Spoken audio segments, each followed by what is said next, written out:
संपूर्ण सहयोग निर्देश एवं परामर्श आम आज माँ दुर्गति नासी हिसाब से अधिष्ठित कर सौभाग्य पाइचे से पुणी थे मु बाबा पाखे कृतज्ञ एवं नमन करुच्ची बंधुगण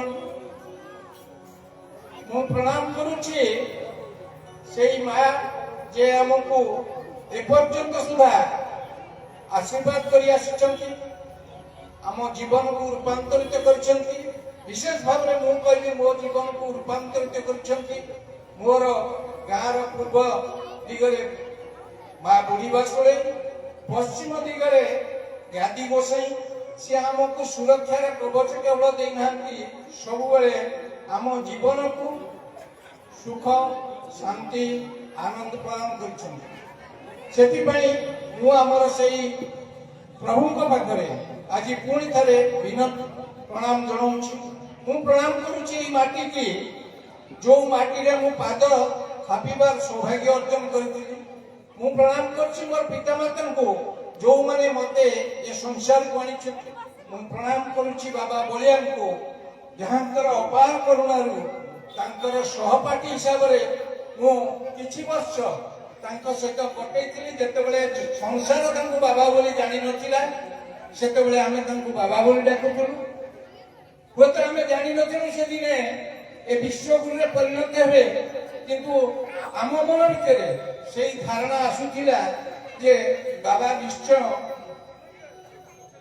दिने विश्व को आलोकित करिवे एपर्यंत आमे जहाँ देखि आसुचे बाबांकर प्रयास रही व्यक्ति निर्माण करने परिवार को सरस सुंदर करने समाज को गठन करने सर्वप्रति विश्व रे शांति केमती विराजित हम तापाई बाबा प्रयास करिसंती एवं सर्वशेष ये परिवेश केमती सुरक्षित रहिबो सेतिपाई बाबा प्रयास करिसंती सेतिपाई बाबा मु पुणी थरे आपनकर पादपद्म रे प्रणाम जनाउछि दुई पद कहिबी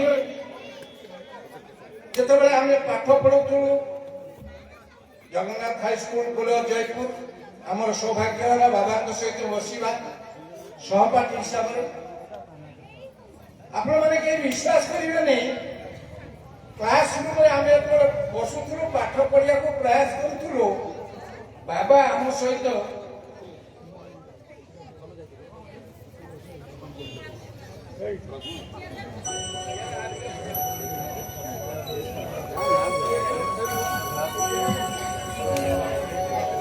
बाबा आम सहित सहपाठी हिसाब से बसुले किंतु आम समस्ते लक्ष्य करूँ बाबा शशरी आम सहित थे सी गोटे भिन्न दुनिया भितर गति करुले हूँ आम से भावुलु आमको जो पाठ पढ़ा जाऊँगी बाबा से पाठ पढ़ी सारी से पाठ कौन जीवन दरकार नहीं जिते आमर क्लास कौन पीरियड रे शिक्षक आसती बाबा आम मन को डाकी एकाठी बेंच रे बसई दियंती पुराण शास्त्र धर्म विभिन्न कहानी मध्यम आम चरित्र केमती गठन करा से प्रयास करते जिते खेल पीरियड थिला मैंने एबे अच्छी कि नहीं जानी आम पाठ पढ़ला बेला सप्ताह दुईटा पीरियड खेल पीरियड थिला बाबा खेल पीरियड आम सहित आसती पड़ियार कड़े बसती पुणी से कथा आरंभ करती तेणु आम डाकू सब बाबा बोली सी आमको से स्नेह सुधा सब दे बाबा को मुझे जहाँ जानी सी केवल जड़े साधु सन्यासी एकता नुहति बाबा होती प्रेमर मूर्तिवंत प्रतीक मु दुईटा उदाहरण देवी अनेक मो जीवन में बाबा लीला घटना घटी मुझे जगतसिंहपुर केस सारिकी निजे गाड़ी चल फेरुची विद्याधरपुर पाखे मु देखी बाबा गाड़ी मो अपोजिट डायरेक्शन कटक आड़ को फेरुची मु भावी गाड़ी स्पीड रे अच्छी बाबा पलैबे मु मिरर देखला बेलू किसी खंड बाट आसिक बाबा गाड़ी रहीगला मु बाध्य पुणी ओल्लैक आसिली ଆସିକି ଯେତେବେଳେ ପ୍ରଣାମ କଲି ମୁଁ କହିଲି ବାବା ଆପଣ କାହିଁ ରହିଗଲେ ନା ତମକୁ ଦେଖିଲି ସେଥିପାଇଁ ଇଚ୍ଛା ହେଲା ରହିଯିବା ପାଇଁ ମୁଁ ରହିଗଲି। ଇଏ ହଉଛି ତାଙ୍କର ଜଣେ ସହପାଠୀ, ତା ପ୍ରତି ଥିବା ସ୍ନେହ ଶ୍ରଦ୍ଧା ଏବଂ ଆତ୍ମୀୟତାର ପରିଚୟ। ଆଉ ଗୋଟେ ଘଟଣା ଘଟିଲା ମୋ ଜୀବନରେ। ମୁଁ ଥରେ ଗାଁକୁ ଆସିଥାଏ, ମୋ ଭଉଣୀ ଘରକୁ ଯିବାକୁ ଇଚ୍ଛା ହେଲା। ଭଉଣୀ ଘରୁ ଫେରିଲା ବେଳେ ସନ୍ଧ୍ୟା ହେଇନି, 4ଟା-5ଟା ହବ। ମୁଁ ଆଶ୍ରମକୁ ଗଲି, ମୋ ସହିତ ମୋର ଝିଅ ଏବଂ ସ୍ତ୍ରୀ ଥିଲେ।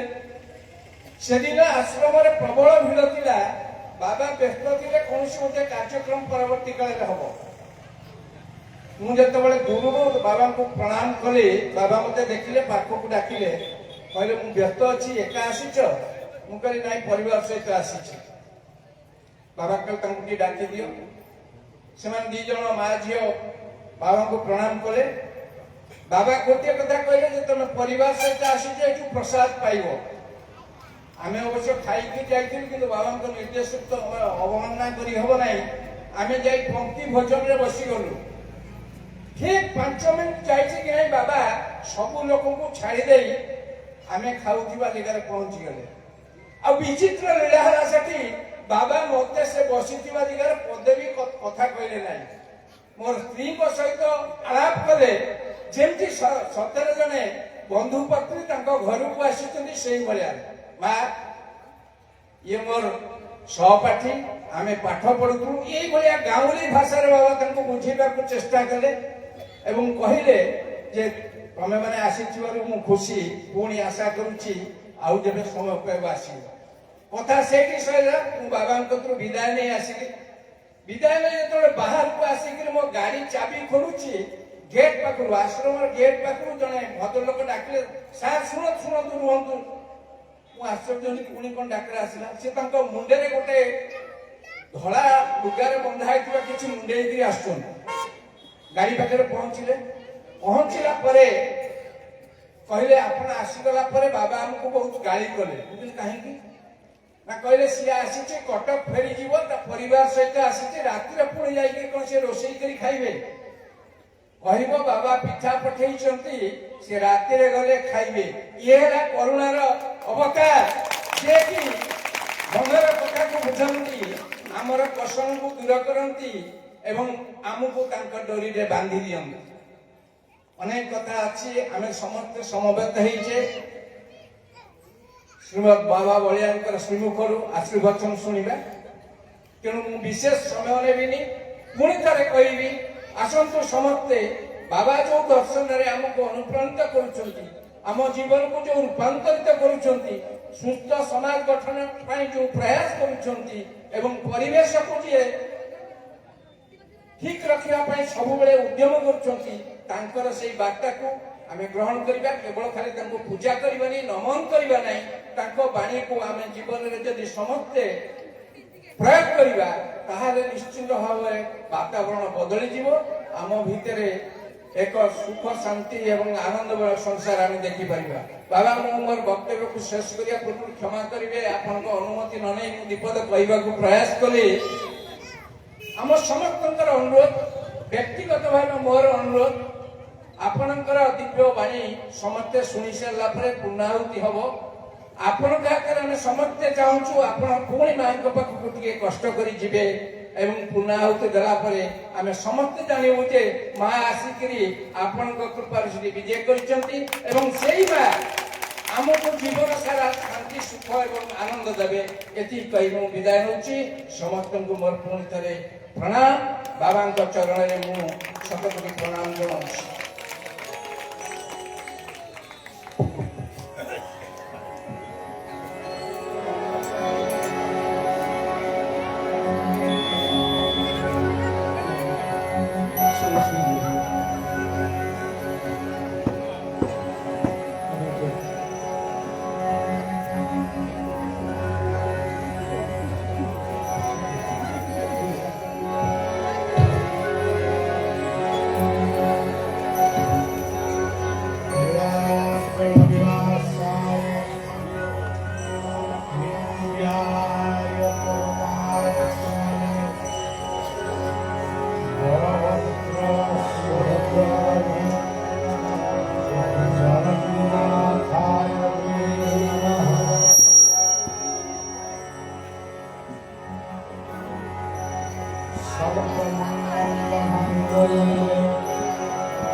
Saraswati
ओम ऐं ह्रीं क्लीं शामुण्डाय विद्महे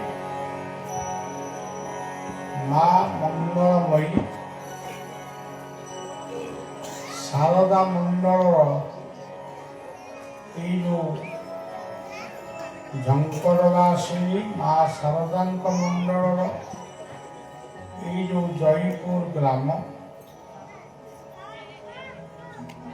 से भिन्न भिन्न ग्राम भिन्न भिन्न नाम भिन्न भिन्न रूप से विभिन्न आड़े पूजा पाउछन। ओडिशा रे एमिति एक गाँ नहीं जो गाँव रे ग्राम्य देवी बा गाँ ठाकुराणी ना सेपरि भाव पवित्र जयपुर ग्राम यह आमरी अंचल आमरी गाँ आमरी कहवा पूर्व मु मो गाँ बोली कहूँ यही गाँव देवी को प्रतिष्ठा पाई थरे बड़े आसी आश्रम रे थिबा दारू विग्रह दुर्गा मूर्ति प्रतिष्ठा करी फेरीथिला। से दिन गोटे वर्षा दिन थिला बहुत वर्षा तापरे अनेक दिन बीती जाइए पुणी थरे से दारू विग्रहर मूर्ति क्षत विक्षत हो गला परे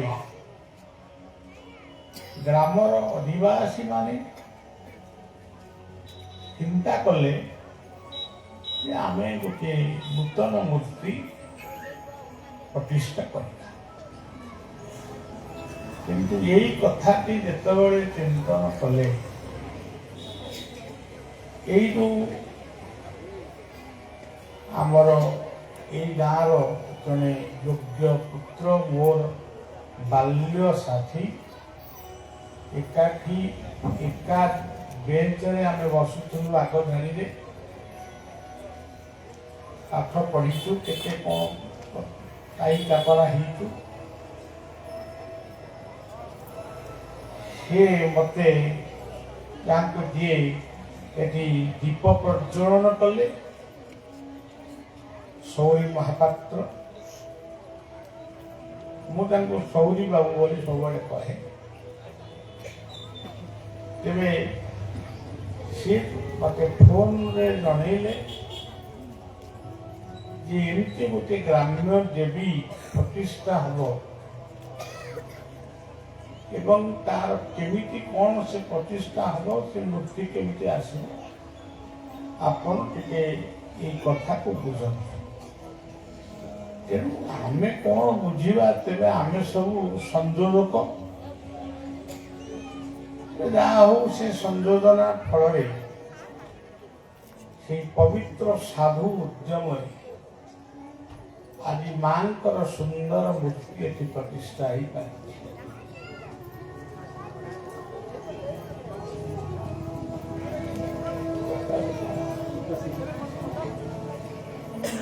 एठी यही गाँ माटी आमे सीना आज गोटे गाड़ी चढ़ी पड़े जिते आम अंचल गाड़ी भी नथिला आमे पादरे चली चली दातल दे तीर्तल जाई यही गाँ दांडे यही गाँ दांडे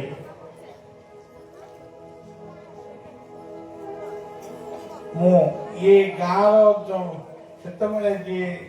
जड़े सद्गुरु थे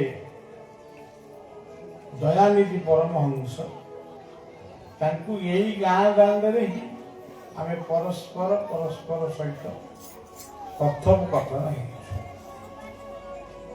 ମୁଁ ତାଙ୍କୁ ଦର୍ଶନ କରି କୃତାର୍ଥ ହେଇଛି। ସେ ମଧ୍ୟ ମୋତେ ଦେଖି ଖୁସି ହେଇଛି। ଏଇ ଗାଁର ଅନେକ ଅଧିବାସୀ ମାନଙ୍କ ସହିତ ମୋର ସମ୍ପର୍କ ସବୁ ରହିଛି, ଏବେ ବି ରହିଛି।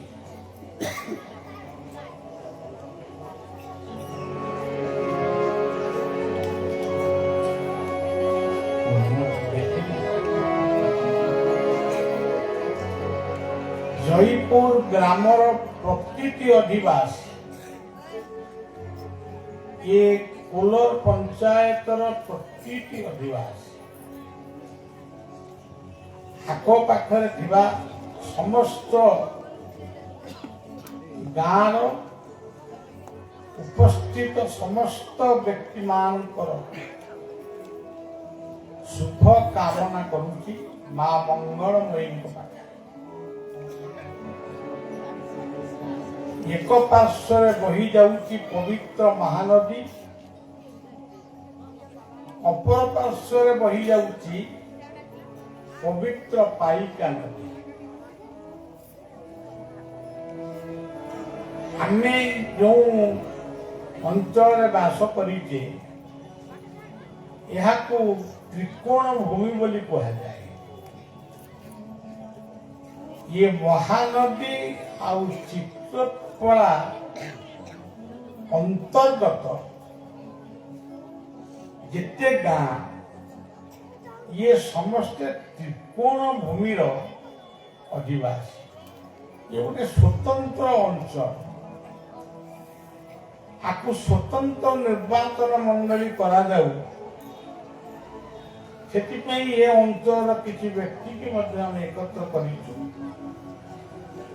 କିନ୍ତୁ ଅସହଯୋଗ ନୁହେଁ,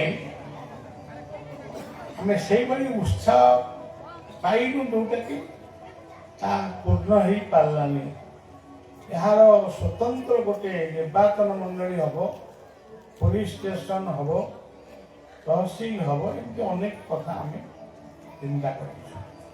ଏ ପାଖରେ ନେମାଳ ନିକଟସ୍ଥ ଗୁଆଳି ନାନ୍ଦି ଠାରୁ ଅପରପକ୍ଷରେ କୁଆଁରପାଳ ପର୍ଯ୍ୟନ୍ତ, ଯାହାକୁ ଆପଣ ହଳଦିଆ ଗଣା ନା କଣ କହୁଛନ୍ତି, ସେଇ ପର୍ଯ୍ୟନ୍ତ ଯେତେ ଅଞ୍ଚଳ ସମସ୍ତେ ଆମେ ମହାନଦୀ ଆଉ ଚିତ୍ରକଳା ତ୍ରିକୋଣ ଭୂମିର ଗୋଟିଏ ପରିବାର। ତା ଭିତରେ ଜୟପୁର ଅଛି, ଅରିଲୋ ବି ଅଛି, କୋଲର ବି ଅଛି, କାତର ବି ଅଛି, ନାଗପୁର ଅଛି, ପାଟକୁରା ଅଛି, ଦଶମାଣପୁର ଅଛି, ଇତ୍ୟାଦି ସବୁ ସମସ୍ତେ ଅଛି। କିନ୍ତୁ ମା ବୋଲି ଗୋଟେ ଶବ୍ଦ, ଇଏ ଗୋଟେ ପବିତ୍ର ଶବ୍ଦ।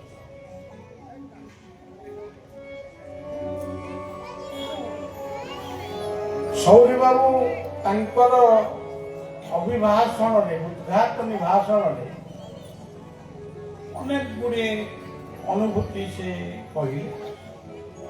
ସେ ଅଲଗା କଥା, ତାଙ୍କ ଜୀବନର ଅନୁଭୂତି ମୋ ପାଖରେ ବି କିଛି ଅଛି, କିନ୍ତୁ ଏ ସମୟ ନୁହେଁ ସେସବୁ କଥା କହିବା ପାଇଁ। ତେବେ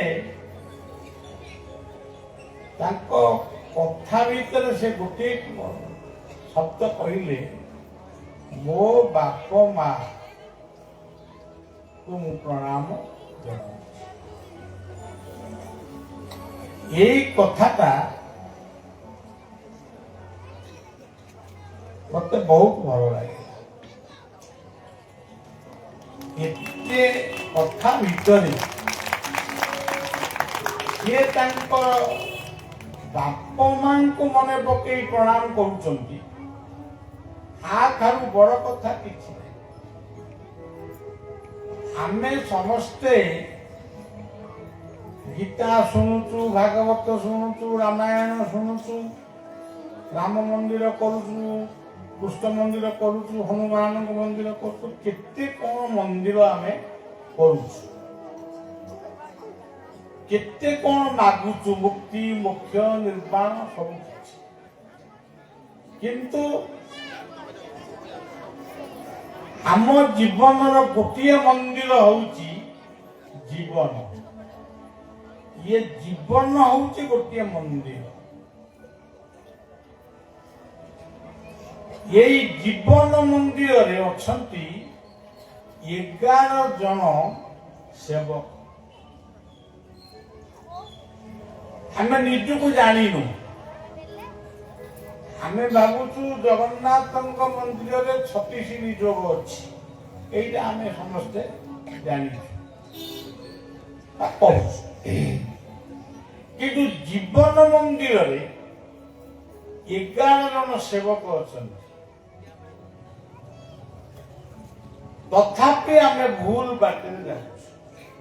ଯେମିତି ବେଳେ ବେଳେ ଆପଣମାନେ ଶୁଣୁଛନ୍ତି ଜଗନ୍ନାଥଙ୍କ ନୀତି ବିଭ୍ରାଟ, ଲିଙ୍ଗରାଜଙ୍କ ନୀତି ବିଭ୍ରାଟ, ସେମିତି ଜୀବନ ମନ୍ଦିର 11 ଜଣ ସେବକ ଥାଇକରି ମଧ୍ୟ ଆଜି ଜୀବନ ଗୁଡ଼ିକ ଭୁଲ ବାଟରେ ଯାଉଛି। ସେ ଭୁଲଟା କଣ? ପ୍ରଥମ ଭୁଲ ହଉଛି ସେ ବୈକୁଣ୍ଠକୁ ଯିବା ପାଇଁ ସେ କୋଉଠି ଗୋଟେ ଅଛି ବୋଲି କହୁଛନ୍ତି। ବୈକୁଣ୍ଠକୁ ଯିବା ପାଇଁ ସେମାନେ ଅଣ୍ଟାରେ ଲୁଗା ଭିଡ଼ିକି ଅଛନ୍ତି ବା ପୂଜା ପୂଜି କରୁଥିଲେ। ଆମେ କହିଲେ ବୈକୁଣ୍ଠକୁ ଯିବୁ,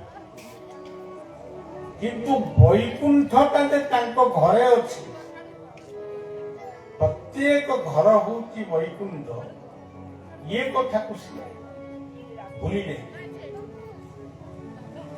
ବୈକୁଣ୍ଠ ସମାନ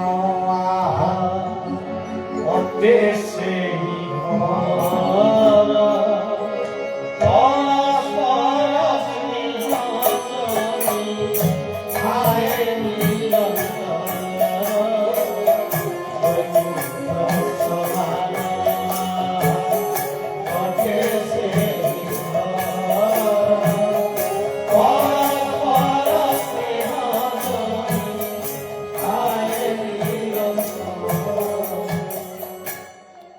সেই ঘর বৈকুণ্ঠরে অଛନ୍ତି লক্ষ্মী নারায়ণ,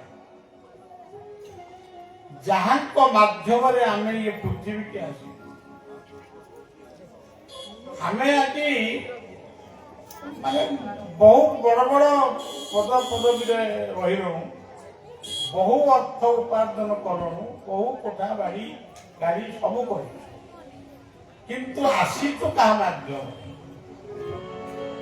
ଯଦି ଆମେ କହିବା ଯେ ସେଇ ଅଦୃଶ୍ୟ ଶକ୍ତି ଆମକୁ ପଠେଇଛି, ସେ ଗୋଟେ ଭାଷା, ସେ ଗୋଟେ ଆଧ୍ୟାତ୍ମିକ ବାକ୍ୟ, ସବୁ ଭଗବାନ କରୁଛନ୍ତି, ସେ ଗୋଟେ ଆଧ୍ୟାତ୍ମିକ ବାକ୍ୟ। କିନ୍ତୁ ପ୍ରକୃତ ବାକ୍ୟ ହଉଛି ଇଏ ଜୀବନ ଆସିଛି 2 ଜଣଙ୍କ ମାଧ୍ୟମରେ। ସିଏ ହଉଛନ୍ତି ଆମ ଘର ବୈକୁଣ୍ଠର ଲକ୍ଷ୍ମୀ ନାରାୟଣ। ତାଙ୍କୁ ଯିଏ ନ ଚିହ୍ନିଛି ସିଏ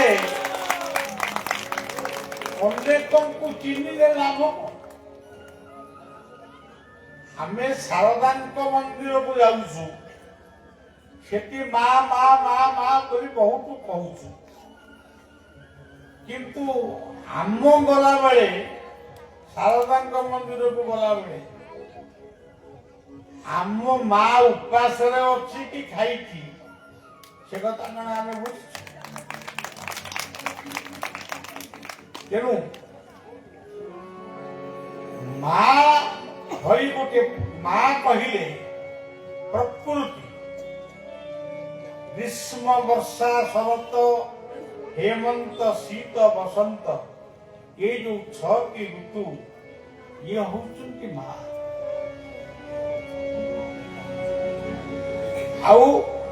ଆଉ ମା କିଏ? ଧରିତ୍ରୀ ହଉଛି ମା। ଯେଉଁ ଧରିତ୍ରୀ ଉପରେ ଆମେ ବସବାସ କରିଛୁ ଇଏ ହଉଛନ୍ତି ମା। ଆଉ ମା କିଏ? ମା ହଉଛନ୍ତି ଗଙ୍ଗା। ଆମେ ଯିଏ ଯୋଉଠି ସ୍ନାନ କଲେ ବି ଗଙ୍ଗାକୁ ସ୍ମରଣ କରି ସ୍ନାନ କରିବା ଉଚିତ। କରୁନୁ। ଆଉ ଗୋଟିଏ ମା ବର୍ତ୍ତମାନ ସବୁଠାରୁ ଅବହେଳିତ, ସେ ହଉଛି ଗୋମାତା। ଆଜି ଗୋମାତାଙ୍କର ଆଖିରୁ ଲୁହ ଧରୁଛି, ଗୁହାଳ ନାହିଁ। ଅତୀତର ସକାଳୁ ଉଠି ଓଡିଆଣୀ ବୋହୁ ଗୋବର ପାଣି ଛିଞ୍ଚୁଥିଲା ଘରେ, କାନ୍ଥରେ ଗୋବର ଲେପା ହଉଥିଲା। ଆଜି ସେ ଗୋବର ଦେଖିଲେ ବା ଇଏ କଲେ, ତାର ବାସ ଆସିଲେ ନାକ ଟେକୁଛି। ଆଜି ବଳଦ ନାହାନ୍ତି, କୁଆଡେ ଗଲେ ସେ ବଳଦ ଗୁଡିକ ସବୁ ହଣା ହେଇକି ପେଟରେ ପଡିଲେ। ଏ ପାଖରେ ସାଧୁ ସନ୍ଥ ମାନେ ଆମେ କିଏ ଯୋଉଠି ଅଛନ୍ତି, ଯୋଉଠି ଏକାଠି ମିଶି ଯାଉଛନ୍ତି, ସେଠି ଆହ୍ୱାନ ଦଉଛନ୍ତି ଗୋ ହତ୍ୟା ବନ୍ଦ ହଉ। ଗୋ ହତ୍ୟା ବନ୍ଦ ହବା ପାଇଁ କହିଦେଲେ କଣ ବନ୍ଦ ହବ? ଆଜି ଗୋମାତାଙ୍କ ହତ୍ୟା ପାଇଁ ଆମେ ହିଁ ଦାୟୀ। ତେଣୁ ଗୋମାତା ଗାୟତ୍ରୀ ମାତା, ଗଙ୍ଗା ମାତା, ଧରିତ୍ରୀ ମାତା, ପ୍ରକୃତି ମାତା, ଆଉ ମା ଜନ୍ମଦାତ୍ରୀ ମା, ଜନନୀ। ଆମେ ଯୋଉ ଦେଶରେ ଘର କରିଛୁ, ଏ ଦେଶର ନାଁ ଭାରତ ମାତା। ଆମର ପବିତ୍ର ଆହ୍ୱାନ ହଉଛି ବନ୍ଦେ ମାତରମ୍। ଆମେ ଯୋଉ ଉତ୍କଳ ଭୂମିରେ ଜନ୍ମ ହେଇଛୁ, ଇଏ ହଉଛନ୍ତି ଆମ ପାଇଁ ଗୋଟିଏ ମା, ଉତ୍କଳ ଜନନୀ। ଓଡ଼ିଆ ଗୋଟେ ସଙ୍ଗୀତରେ ଲେଖିଛି ମଧ୍ୟ, ତାକୁ ଆମର ପୂର୍ବତନ ରାଜ୍ୟପାଳ ଉଦ୍ଘାଟନ କରିଥିଲେ। ଉତ୍କଳ ଜନନୀ ମମତାମୟୀ ଜନ୍ମଭୂମି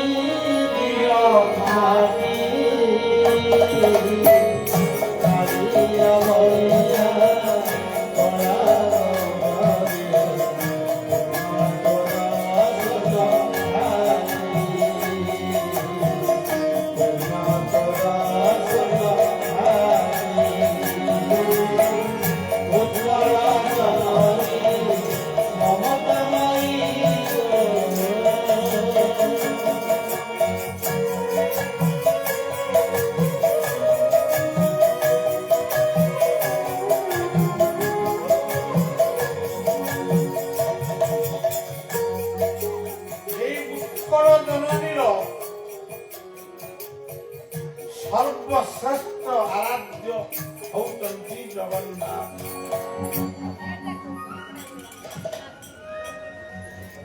ଏଠି ମଞ୍ଚ ଉପରେ ମୁଖ୍ୟ ଅତିଥି ସଭାପତି ରୂପରେ ସେ ଆସନ ଅଳଙ୍କୃତ କରିଛନ୍ତି।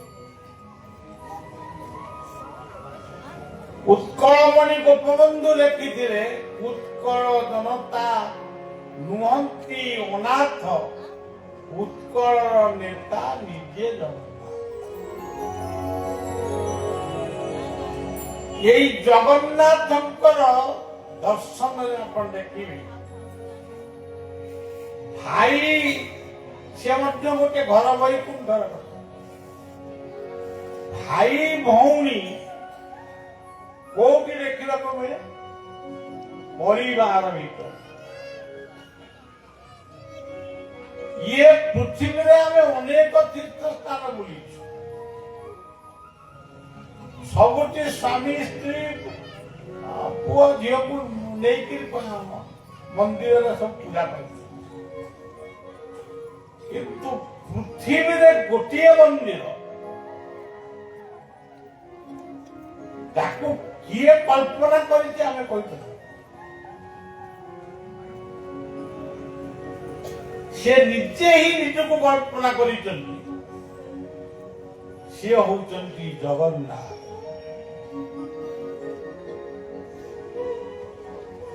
ଏଇ ଜଗନ୍ନାଥ ଗୋଟିଏ ପଟରେ, ବଳଭଦ୍ର ଆଉ ଗୋଟିଏ ପଟରେ। ବଡ ଭାଇକି କେମିତି ସମ୍ମାନ ଦିଆଯାଏ ଏ କଥା ଶିକ୍ଷା ଦେଇଛି କେବଳ ଜଗନ୍ନାଥ ସଂସ୍କୃତି। ଆଗେ ଚାଲେ ବଳଭଦ୍ର, ପଛେ ଚାଲ ପଛରେ ଆସେ କାଳିଆ ବଳରାମ। ଆଗେ ଚାଲେ ବଳଭଦ୍ର, ପଛେ ଚାଲ ପଛରେ ଆସେ କାଳିଆ ବଳରାମ। ଆଗେ ଯିବେ ବଳଭଦ୍ର, ତାପରେ ଯିବେ ସୁଭଦ୍ରା, ଶେଷକୁ ଆସିବେ ଜଗନ୍ନାଥ। ପୁଣି ସୁଭଦ୍ରାଙ୍କ ରଥରେ ସୁଦର୍ଶନ ଚକ୍ର ରହିବ।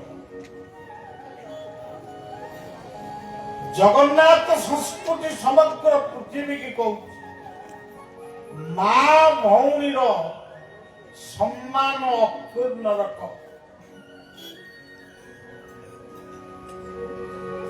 ସେଥିପାଇଁ ସୁଭଦ୍ରାଙ୍କ ରଥରେ ସୁଦର୍ଶନ ଚକ୍ର ରହିବ।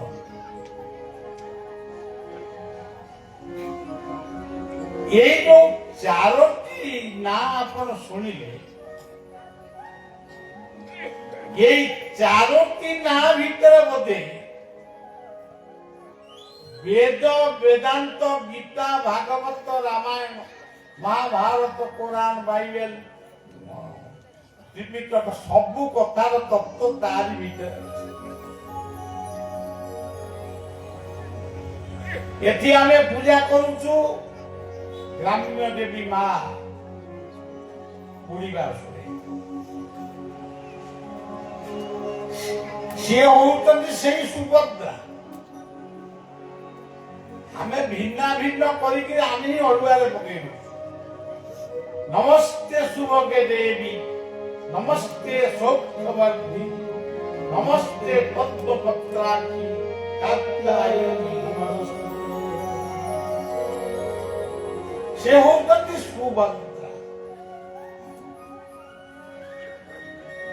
ସେଇ ସୁଭଦ୍ରା ହଉଛନ୍ତି ପ୍ରତ୍ୟେକ ଗ୍ରାମର ଦେବୀ। ସେଇ ଶାରଦା, ସେଇ ବିରଜା, ସେଇ ମଙ୍ଗଳା, ସେଇ ଚର୍ଚ୍ଚିକା ସବୁ ସେଇ। ସଜ୍ଜନ, ଚାରୋଟି ଠାକୁର ଅଛନ୍ତି, ତାଙ୍କର ହଉଛି ଚାରିଟା ହାତ। ଚାରି ଠାକୁରଙ୍କର ଆଠଟା ହାତ ହବା କଥା ନା। ଆଉ ତାହେଲେ ସେ ଯୋଉ କାରିଗରଟା ଗଢିଛି ସେ କଣ ଭୁଲିଗଲା କି? ଚାରି ଠାକୁରଙ୍କର ଚାରିଟା ହାତ, ସେମାନେ ଦିଦିଟା ହାତ ସେମାନେ କାମ ଚଳଉଛନ୍ତି। ଆଉ ଇଏ ହଉଛି ପବିତ୍ର ଭାଇ ଭଉଣୀର ମନ୍ଦିର।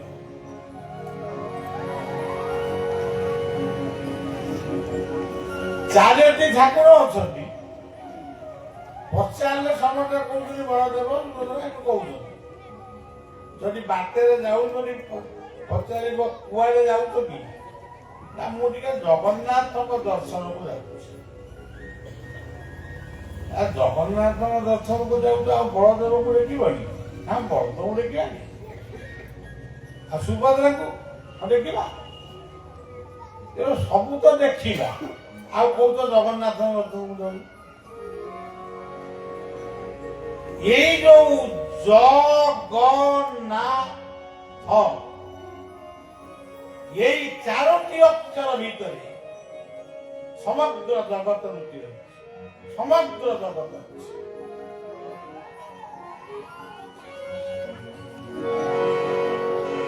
ପ୍ରଥମେ ଆମେ ଆମ ବୁଝିଲା ଭଳି କଥାଟା ଆଗ କରୁ। ତତ୍ତ୍ୱ କଥା କହିଲେ କେହି ବୁଝିବେ। ଜ କହିଲେ ଜନାର୍ଦ୍ଦନ। ଗୀତାର ଗୋଟିଏ ସମ୍ବୋଧନ ହଉଛି, ଅର୍ଜୁନଙ୍କର ଗୋଟିଏ ସମ୍ବୋଧନ ହଉଛି ହେ ଜନାର୍ଦ୍ଦନ। ତେବେ ଜନାର୍ଦ୍ଦନ ତାଙ୍କ ନାଁ କାହିଁକି ହେଲା? ଜଗତର ସମସ୍ତ ବୃକ୍ଷ ତରୁ ଗୁଣ ଲତା ଠାରୁ ଆରମ୍ଭ କରି ପିମ୍ପୁଡ଼ି ଜନ୍ଦା ପର୍ଯ୍ୟନ୍ତ ସମସ୍ତଙ୍କୁ ଯେ ଖାଇବାକୁ ଦଉଛନ୍ତି, ସମସ୍ତଙ୍କ ପାଇଁ ଯିଏ ଅନ୍ନର ବ୍ୟବସ୍ଥା କରିଛନ୍ତି। ଆମେ ଅନ୍ନ ଖାଉଛୁ, କିଏ ରୁଟି ଖାଉଛି, ଚରା କିନ୍ତୁ ସେଇ ହଉଛନ୍ତି ଜନାର୍ଦ୍ଦନ। এই জনার্দনଙ୍କ ନାମରେ ଏକ ମନ୍ତ୍ର ଅଛି। ବିପଦରେ ଦୁଃଖ ବେଳେ ସେ ମନ୍ତ୍ରଟି ଯଦି ଭଜନ କରିବେ, ସେ ଦୁଃଖ ଯାଉ ନ ଯାଉ କିନ୍ତୁ ଆନନ୍ଦ ସୃଷ୍ଟି ହେବ। ମଧୁସୂଦନ କୃଷ୍ଣେ ବାସୁଦେବ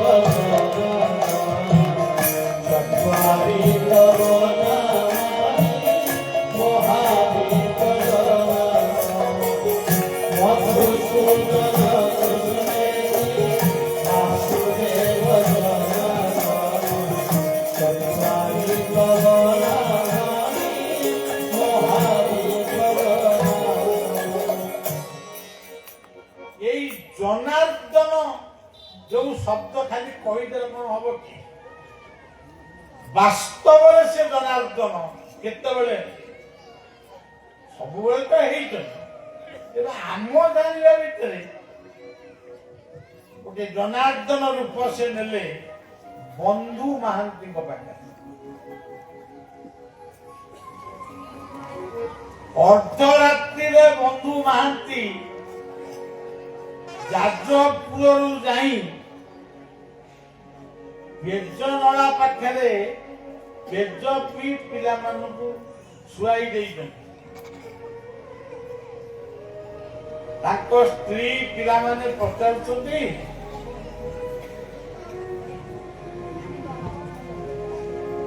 ଏଥିବା ତମର କିଏ ଗୋଟେ ବନ୍ଧୁ କାଳେ ଅଛି? ବନ୍ଧୁ ମହାନ୍ତି ନୀରବ ହେଇଯାଉଛନ୍ତି, କହୁଛନ୍ତି ହଁ ମୋର ବନ୍ଧୁ ଅଛନ୍ତି। ସେ ବନ୍ଧୁ ଘରକୁ କେତେବେଳେ ଯିବା? ରାତି ପାଇଲେ ଯିବା। ସେ ବନ୍ଧୁଙ୍କ ନାଁ କଣ? ଜଗବନ୍ଧୁ। ହେ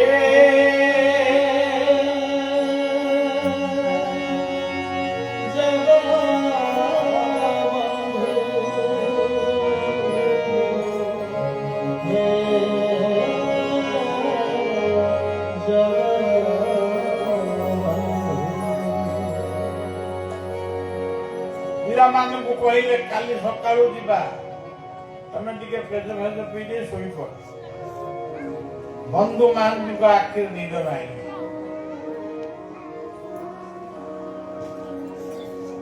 ବନ୍ଧୁ ମହାନ୍ତି ଭାବୁଛନ୍ତି ବସିକିରି, ରାତି ପାଇଲେ ପିଲାମାନେ ପଚାରିବେ ବାପା ବନ୍ଧୁ ଘରକୁ ପୁରା ଯିବା, ମୁଁ କଣ ତାର ଉତ୍ତର? ମୁଁ ମୋ ବନ୍ଧୁ ଘରକୁ ତାକୁ ନେଇଯିବି, କିନ୍ତୁ ସିଏ ଯେତେବେଳେ ମୋ ବନ୍ଧୁଙ୍କର ରୂପଟାକୁ ଦେଖିବେ, ସିଏ କହିବେ ଇଏ କଣ କି ବନ୍ଧୁ? ଇଏ କଣ ଗୋଟେ ଦେଖିବାକୁ କାଳିଆ, ସେ ଗୋଟେ ଧଳା, ଇଏ କଣ ହଳଦିଆ, ଇଏ କଣ ବନ୍ଧୁ? ମୁଁ ସେତେବେଳେ ତାର ଉତ୍ତର କଣ?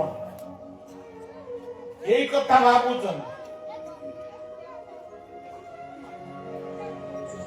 ଦେଖନ୍ତୁ ଏ ଜଗତର ସମସ୍ତ ଠିକଣା ଯାହାଙ୍କ ପାଖରେ ଅଛି। ମୋର ପୂର୍ବ ଜନ୍ମର ଠିକଣା, ପର ଜନ୍ମରେ କୋଉଠି ଜନ୍ମ ହେବି, ମୋର ପୂର୍ବ ଜନ୍ମରେ କିଏ ବାପା ମା ଥିଲେ, ଏବେ କିଏ, ଆଗରେ କିଏ ହେବେ, ଇଏ ସବୁ ଯାକ ଠିକଣା ଯାହାଙ୍କ ପାଖରେ ଅଛି। ସେ ହଉଛନ୍ତି ଜଗନ୍ନାଥ। ସେ ଗୀତାରେ ପରିଷ୍କାର ଭାବରେ କହିଛନ୍ତି, ଅର୍ଜୁନଙ୍କୁ କହିଲେ ମୋ ଠିକଣାଟା ମନେ ରଖ। ଅର୍ଜୁନ ପଚାରିଲେ ଆପଣଙ୍କ ଠିକଣା କଣ? ନ ତଦ୍ଭାସୟତେ ସୂର୍ଯ୍ୟ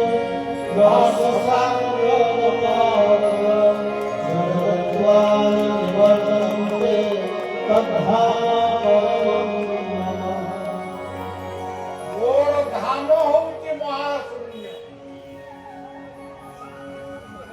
ଯେଉଁଠି ଆଲୋକ ଦେଖାଯାଏନି। ଆଲୋକ ଅଛି କିନ୍ତୁ ଆଲୋକ ଦେଖାଯାଏ। ତେଣୁ ମୋ ରୂପ ହଉଛି କଳା, ଅନ୍ଧାର।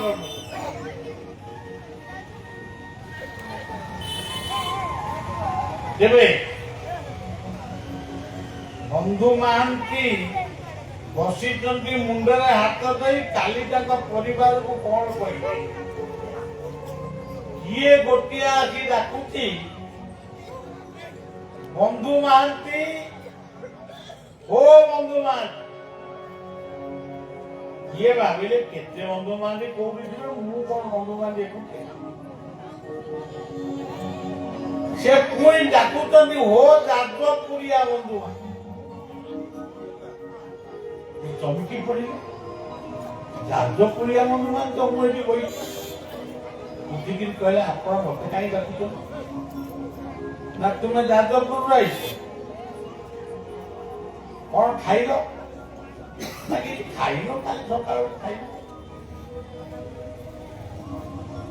ତମର ଇଏ ବଡ ଦେଉଳରେ ଯିଏ ବନ୍ଧୁ ଅଛନ୍ତି,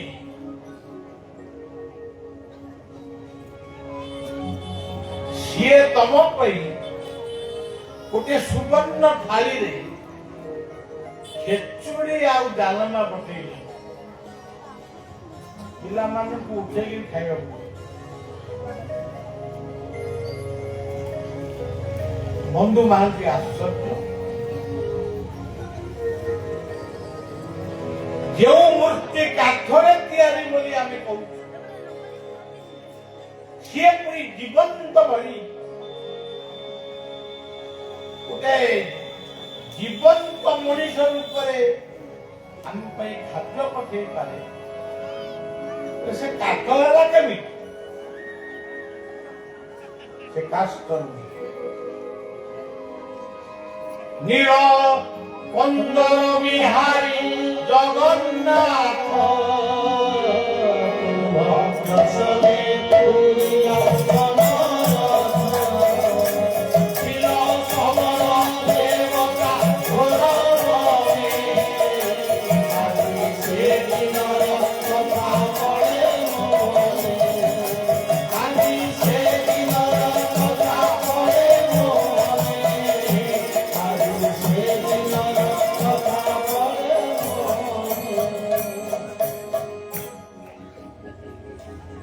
ସେ ପିଲାମାନଙ୍କୁ ପଚାରିଲା, ଆପଣ କାଲି ଯାଉଛନ୍ତି ଥାଳିଟା? ନା ମୁଁ କାଲି ସକାଳୁ ଆସି ନେଇବି, ତମେ ଖାଇବି କହିଲ। ପିଲାମାନଙ୍କୁ ଡାକିଲା, ପିଲା ଉଠ, ଆମ ବନ୍ଧୁ ଆମ ପାଇଁ ଖେଚୁଡି ଆଉ ଡାଲମା ପକେଇବେ। ମହମହ ହେଇ ବାଜୁଛି। ଏମିତିଆ ପ୍ରସାଦ କୋଉଠି ମିଳିବ? ସମସ୍ତେ ତାକୁ ଖାଇଲେ, ଶୋଇଲେ। ସକାଳୁ ଥାଳି ଖୋଜା ହେଲା, ସେ ଥାଳିକି କିଏ ନେଇ? ଏକ ସେ ଜଣେ, ଏକ ହମ୍ ବହୁତ, ସେ ଅନେକ ସମୟରେ ବହୁତ ହେଇଯାଏ। ସେଇ ଯିଏ କନ୍ୟା ରୂପରେ ଆସି ତାଙ୍କୁ ଦେଇ ଯାଇଥିଲେ ଖେଚୁଡି ଡାଲମା, ସେ ଆଉ ଗୋଟେ ରୂପ ହେଇଗଲେ। ଆଉ ଗୋଟିଏ ରୂପ ହେଇକିରି କହିଲେ, ପେଟ ନଳା ପାଖରେ ଗୋଟେ ପରିବାର ଶୋଇଛି, ତା ମୁଣ୍ଡ ଉପରେ କଣ ସୁନାର ଥାଳିଟା ଥୁଆ ହେଇଛି, ଭଲ ଦେଖିବ। ସମସ୍ତେ ଗୋଡା ଗୋଡେଇ ଆଇଲେ, ଖାଳିକି ରହିଲେ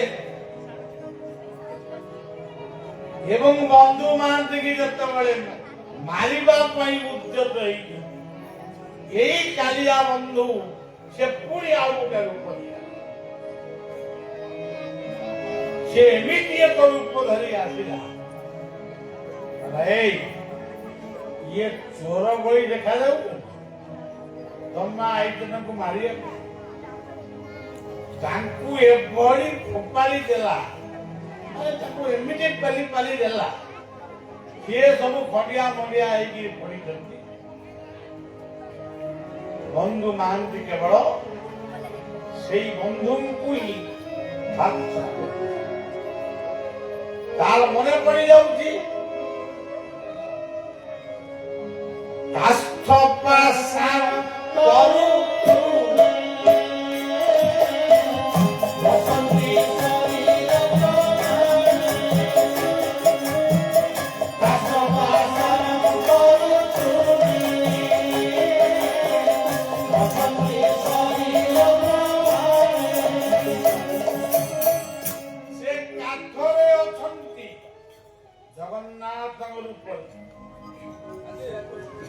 ସେ ପାଷାଣରେ ଅଛନ୍ତି ଶିବଲିଙ୍ଗଙ୍କ ଭିତରେ। ଏଠି ମା ବର୍ତ୍ତମାନ ପୂଜା ପାଇବେ ପାଷାଣ ମୂର୍ତ୍ତି, କାଷ୍ଠ ପାଷାଣ। ସେ ଗଛରେ ଅଛନ୍ତି କଳ୍ପବଟ, ଅଶ୍ୱତ୍ଥ ବୃକ୍ଷ। ଯେଉଁ ବୃକ୍ଷ ମାନଙ୍କର ଆଜି ଅଭାବ ପାଇଁ ମଣିଷ ବହୁ କଷ୍ଟ ପାଉଛି। ଉତ୍ତପ୍ତ ଗରମ, କେତେବେଳେ ବହୁତ ଶୀତ, କେତେବେଳେ ବହୁତ ବର୍ଷା। ଏହାର ସବୁ କାରଣ ହଉଛି ଗଛ, ବୃକ୍ଷ। ଯଦି ବୃକ୍ଷ ସୃଷ୍ଟି ହବ, ନିଶ୍ଚିତ ଭାବରେ ଥଣ୍ଡା ଶୀତ ଋତୁ ସବୁବେଳେ ରହିବ। ଆପଣମାନଙ୍କର ମନେ ଥିବ, ମୋର ତ ମନେ ଅଛି, ବୈଶାଖ ମାସରେ ଚାଦର ଘୋଡେଇ ଆମେ ଆଜି ଶୀତ ଋତୁରେ ବେଳେ ବେଳେ ଫ୍ୟାନ ବୁଲେଇ ହଉଛି। ତେଣୁ କାଷ୍ଠ ପାଷାଣ, ଆଉ ଗୋଟେ ପାଷାଣ ତତ୍ତ୍ୱ ହଉଛି କେନ୍ଦ୍ରାପଡ଼ାର ବଳଭଦ୍ର ମୂର୍ତ୍ତି। ସେ ହଉଛନ୍ତି ପାଷାଣର ମୂର୍ତ୍ତି।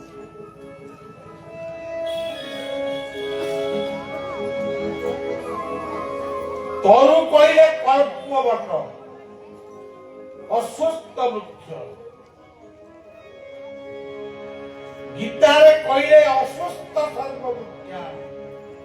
ମୁଁ ସବୁ ଗଛ ଭିତରେ ତୃଣ, ଏଇ ଦେଖନ୍ତୁ ତୁଳସୀ। ଓଡ଼ିଆର ଏମିତି ଘର ନାହିଁ, ଓଡ଼ିଶାର ଏମିତି ଘର ନାହିଁ ଯେଉଁ ଘର ଦୁଆର ମୁହଁରେ ତୁଳସୀର ପୂଜା ହୁଏ। କବି ଲେଖିଥିଲେ, ଓଡ଼ିଆ ଘର ସଞ୍ଜ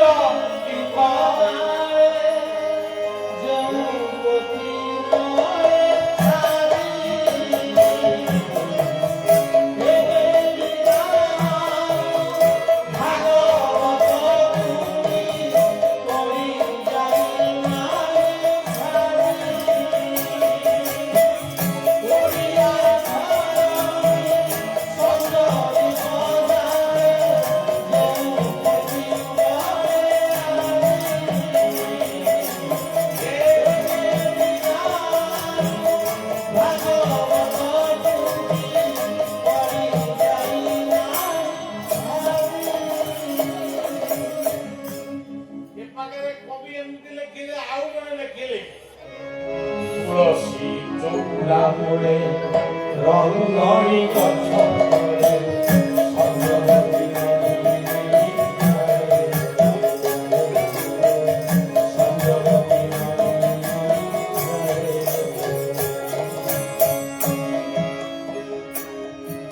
ଏମିତି ଘର ନାହିଁ ଯୋଉଠି ତୁଳସୀ ନାହିଁ ମୂଳରୁ ଅବଦାନ ସବୁ ଔଷଧ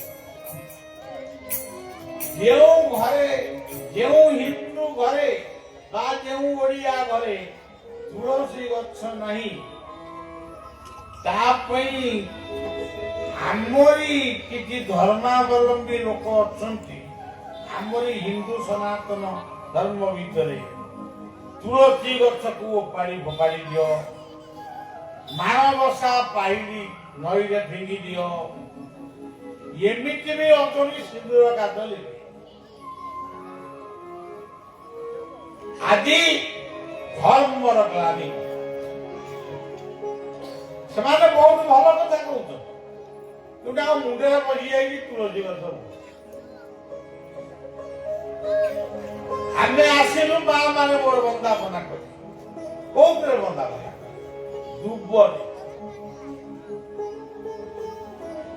ଆଜି ଗାଈଟିଏ ଦୁବ ଧରି ଖାଏ ତା କ୍ଷୀର ହୁଏ ଅମୃତ ଆଜି ଗାଈ ମାନେ ବୁଲିକିରି ପ୍ଲାଷ୍ଟିକ ଜମି ତାକୁ କଣ ଅମୃତ ତେବେ କାଷ୍ଠ ପାଷାଣ ତରୁ ତୃଣେ ବସନ୍ତି ଶରୀର ପ୍ରମା ସକଳ ଘଟେ ନାରାୟଣ ବସନ୍ତି ଅନାଦିକା ବର୍ତ୍ତମାନ ବନ୍ଧୁ ମହାନ୍ତି ତାଙ୍କର ସେଇ ପ୍ରିୟ ବନ୍ଧୁଙ୍କର କାହାଣୀ ତାଙ୍କ ଧର୍ମପତ୍ନୀ ଆଉ ପିଲାମାନଙ୍କ ଆଗରେ କହିଲେ ତାଙ୍କ ସହଧର୍ମୀ ପଚାରିଲେ କାଲି ରାତିରେ କାହିଁ କହୁଛ ଆଜି କଣ କହୁଛ ସେ କହିଲେ କାଳେ ତୁମେ ମତେ ମୋ ବନ୍ଧୁଙ୍କର ଅସ୍ତିତ୍ୱକୁ ଅବିଶ୍ୱାସ କରିବ ଉପେକ୍ଷା କରିବ ଏଇ ମନ୍ଦିର ଏମିତିର କେତେ ମନ୍ଦିର ଓଡ଼ିଶାରେ ଅଛି ତୁମେ ଏଇଠି କଣ ନେଇ ମୁଁ ସେଇଥିପାଇଁ କହୁଛି ଏଇଭଳି ଉଦାହରଣ ଅନ୍ତତଃ ଇଏ ସେବକ ପାଖରେ ବହୁତ ମୁଁ ନିଜେ ମଧ୍ୟ ଅନୁଭବ ମୁଁ କେବଳ ଉପାଖ୍ୟାନ କହେନି ମୁଁ ବେଶୀ କହେ ଅନୁଭୂତିର କଥା ଅନୁଭବ ଯେଉଁଠି ଅନୁଭୂତି ନାହିଁ ସେଠି ଅନୁଭବ କଣ ଆମେ କରୁ ବର୍ତ୍ତମାନ ଆମ ସମାଜରେ ଅନୁଭୂତି କହିଲେ କ୍ଷୀରର ଅନୁଭୂତି କ୍ଷୀର ଖାଇଲେ କଣ ହୁଏ ସେ ଅନୁଭୂତି ଆମ ପିଲାଙ୍କ ପାଖରେ ନାହିଁ କିନ୍ତୁ ମଦ ପିଇଲେ କଣ ସେ ଅନୁଭୂତି ଆଜି ଗାଁ ଗହଳିରେ ବ୍ୟାପି ଯାଏ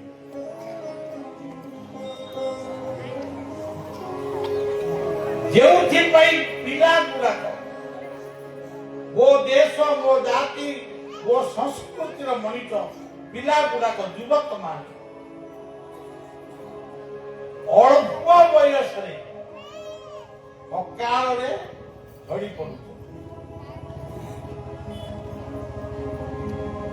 ତେଣୁ ସଜ୍ଜନ ମଦ ଛାଡ଼ ଦେଶ ଗଢ଼ ଗଛ ଲଗାଅ ବାତ୍ୟା ମାନେ ଯୋଉ ଆସୁଛି ସବୁ ପ୍ରାକୃତିକ ବିପର୍ଯ୍ୟୟ ସେ ଆପେ ଆପେ ଦୂରେଇ ଯିବ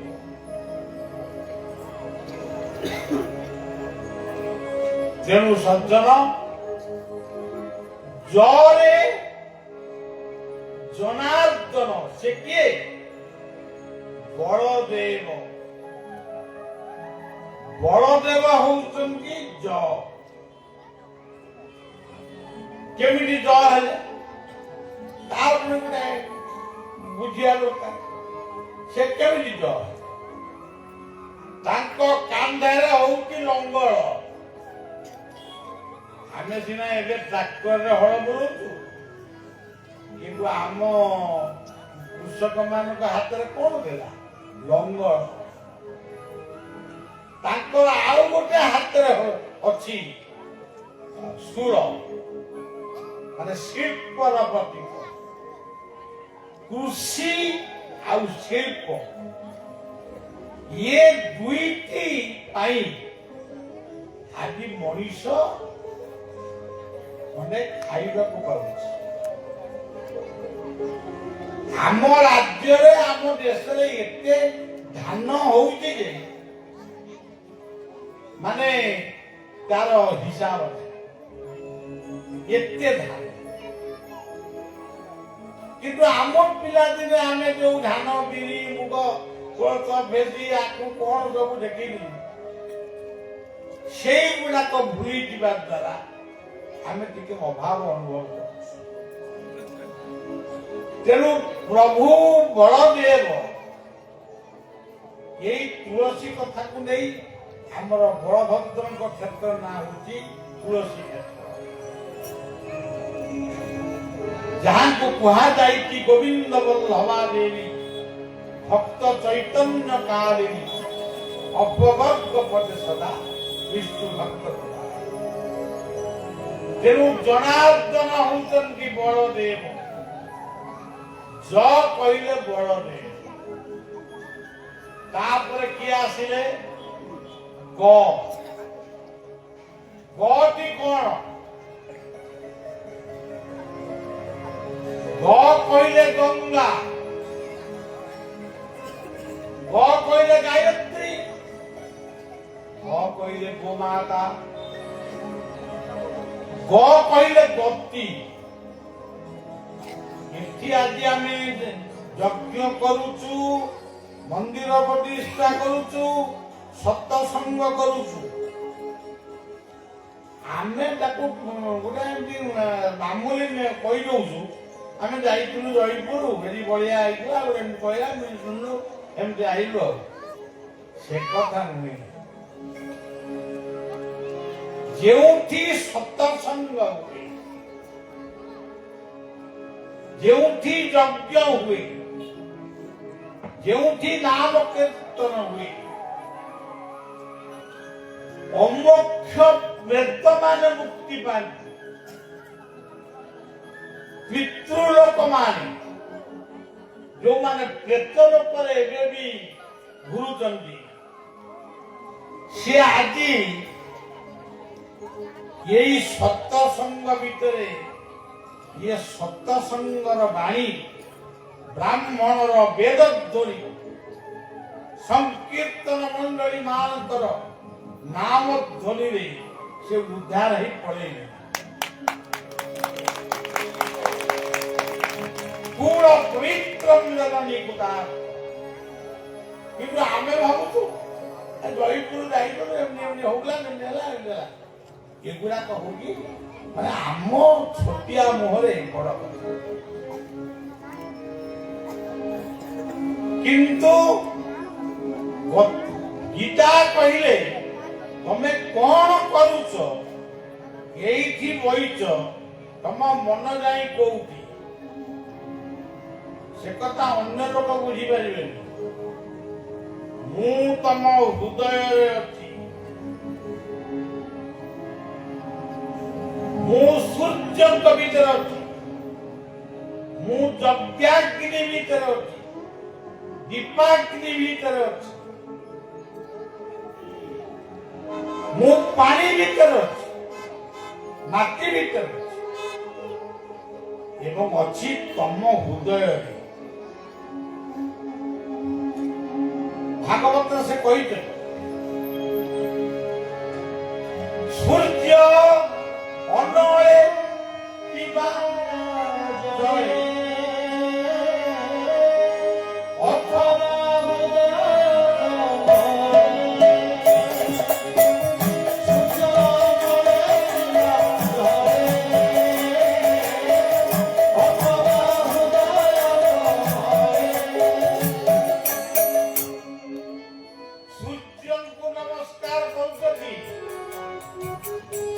ବାପ ମାଙ୍କୁ ତ ନମସ୍କାର କରିବା ଭୁଲିଗଲ। ଗାଧେଇଲା ବେଳେ ଗଙ୍ଗାକୁ ନମସ୍କାର କରୁଛ କି? ସୂର୍ଯ୍ୟଙ୍କୁ ନମସ୍କାର କରୁଛ କି? ଦୀପଟିଏ ଜାଳୁଛ କି? ଏଇ ଯୋଉ ଯଜ୍ଞାଗ୍ନି ଏଠି ବର୍ତ୍ତମାନ ଜୟପୁର ଗ୍ରାମରେ ଯଜ୍ଞ ହଉଛି। କଣ ଏ ଜୟପୁର ବାଲାଙ୍କ ପାଇଁ ହଉଛି? ଜୟପୁର ଗାଁ ପାଇଁ ହଉଛି? ये यज्ञ विश्व शांति ପାଇଁ ଏଠି ଯୋଉ ମନ୍ତ୍ର ବ୍ରାହ୍ମଣ ଦେବତା ମାନେ ପଢୁଛନ୍ତି ସିଏ ମନ୍ତ୍ରରେ ସେ କେବଳ ଏଇ ଗାଁର ଶାନ୍ତି ହଉ ସେ କଥା କହୁନାହାନ୍ତି। ସେ କଣ କହୁଛନ୍ତି? ପୃଥିବୀ ଶାନ୍ତି, ଗୌ ଶାନ୍ତି, ବନସ୍ପତୟ ଶାନ୍ତି, ଏମିତି କେତେ କଥା ସେ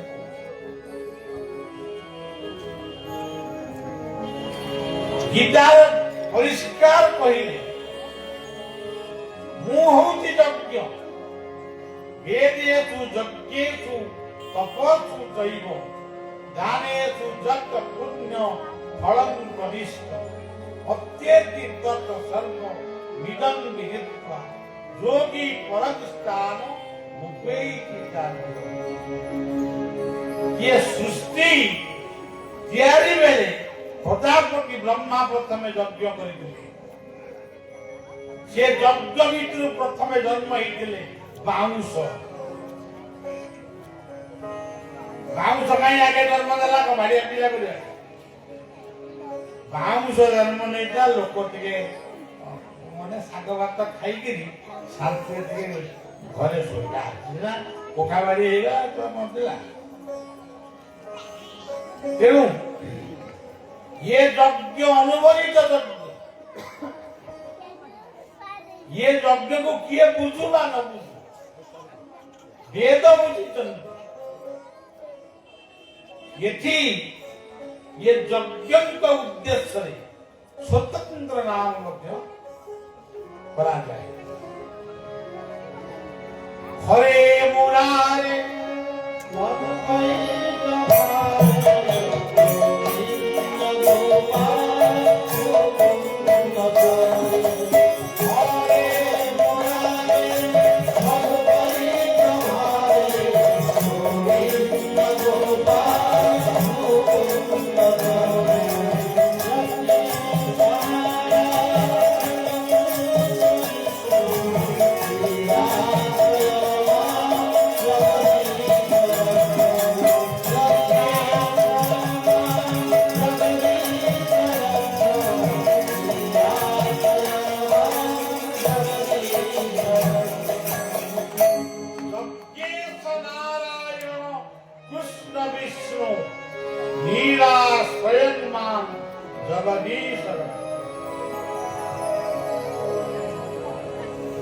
से कथा कौन आम पढ़ुना शुणुना मन रखु। तेरे सज्जन ये सब नाम ये ताकू बढ़े कहबी पूर्णाहुति हम पुणी गपु गपु कुआड़े आम मारिजु जो अगुआ बुढ़ा होबे आपण मैंने पुणी पूर्णाहुति हम प्रसाद पाइबे गोटे आनंद घर को फेरबे। आउ बढ़िया गोटे डाकी माँ आगे मामू घर गप कहवा जा मुझे मु तो यही बात नहीं पुणी काली जीवी कुआड़े गोटे जी भद्रक ना बारिपदा यही बात नहीं जी यही तो मोर गाँ आमरी गाँ छोटिया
ଚାରିଟା ଅକ୍ଷର ଆଉ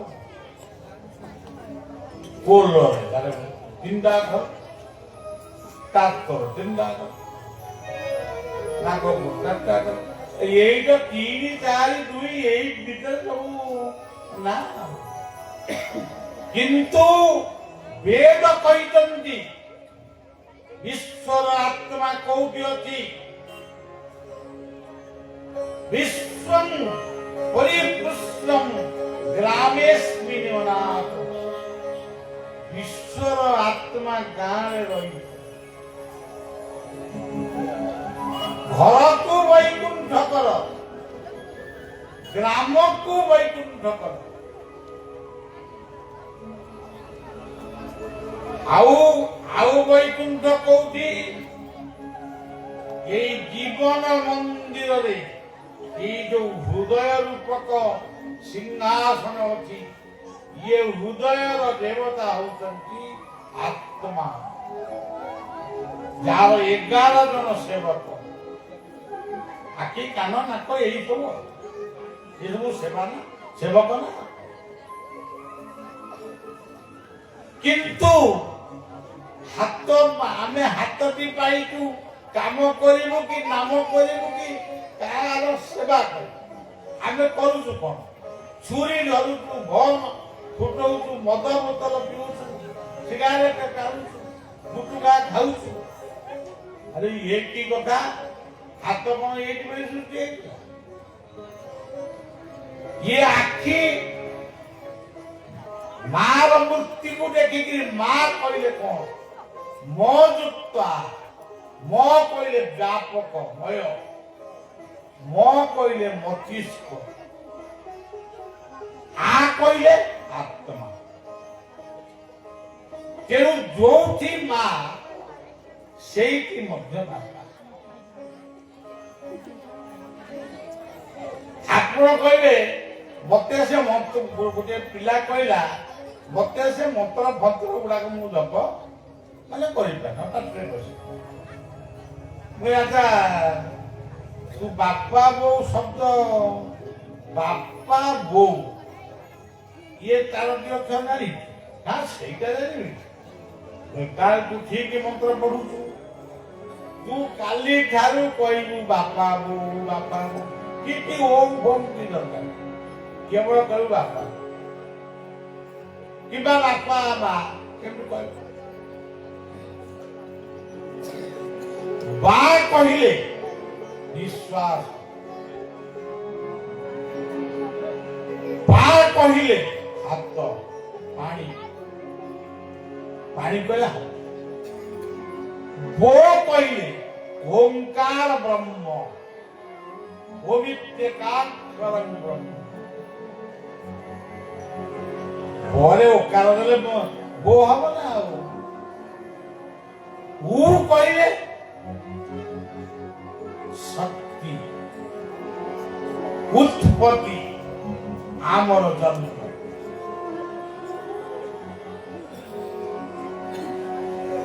ଆଚ୍ଛା ଦେଖନ୍ତୁ ଇଏ ବାପା ବୋଉ 4ଟି ଅକ୍ଷରରେ କେତେ ମନ୍ତ୍ର କେତେ କଥା ଅଛି ବାପା ବୋଉ ଯେଉଁ ବୋଉ କୋଳରେ ଶୋଇଥିବା ବେଳେ ଦିନେ ଆମ ବୋଉ ଆମକୁ ଶିଖେଇଥିଲା ବୋରେ ପାଇ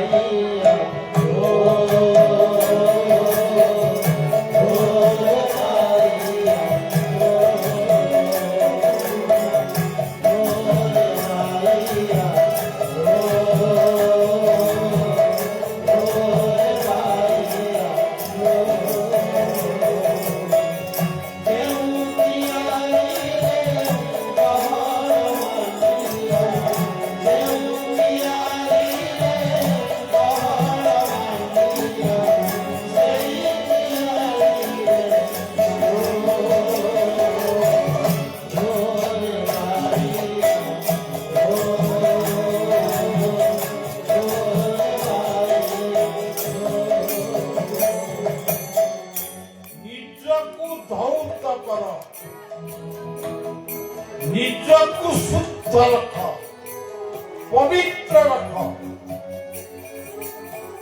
ଗଙ୍ଗାରେ ଗାଧେଇ ପଡ଼ିଲେ କଣ ହବ କି?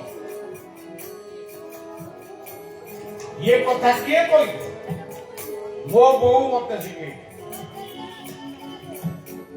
ମୋ ମା ମତେ ଶିଖେଇଥିଲା। ମା କହିଲେ ତ ମାଟି ଆଉ ମାଟି ମା ଆଉ ମାଟି ମା ଅଙ୍ଗରେ ସୁନା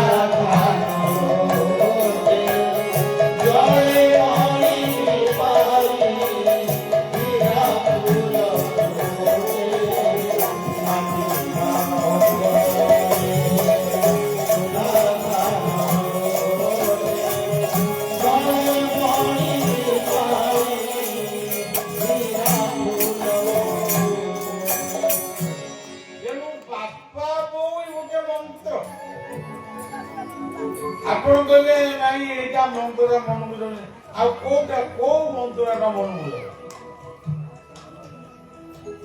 କେଉଁ ସଜ୍ଜନ ଜୀବନକୁ ବୁଝିବା ହଉଛି ଯୋଗ, ଜୀବନକୁ ବୁଝିବା ହଉଛି ଧର୍ମ। ଆମେ ମନ୍ଦିର ଗଢିବା କିନ୍ତୁ ଜୀବନକୁ ନଷ୍ଟ କରିବା, ଜୀବନକୁ ରୋଗକୁ ଆମନ୍ତ୍ରଣ କରିବା, ଲାଭ କିଛି। ସେଥିପାଇଁ ଭାଗବତରେ କହିଲେ ସେଇ ଗରେ ଗୁରୁ ଗୋବିନ୍ଦେ ପ୍ରିୟ ମନ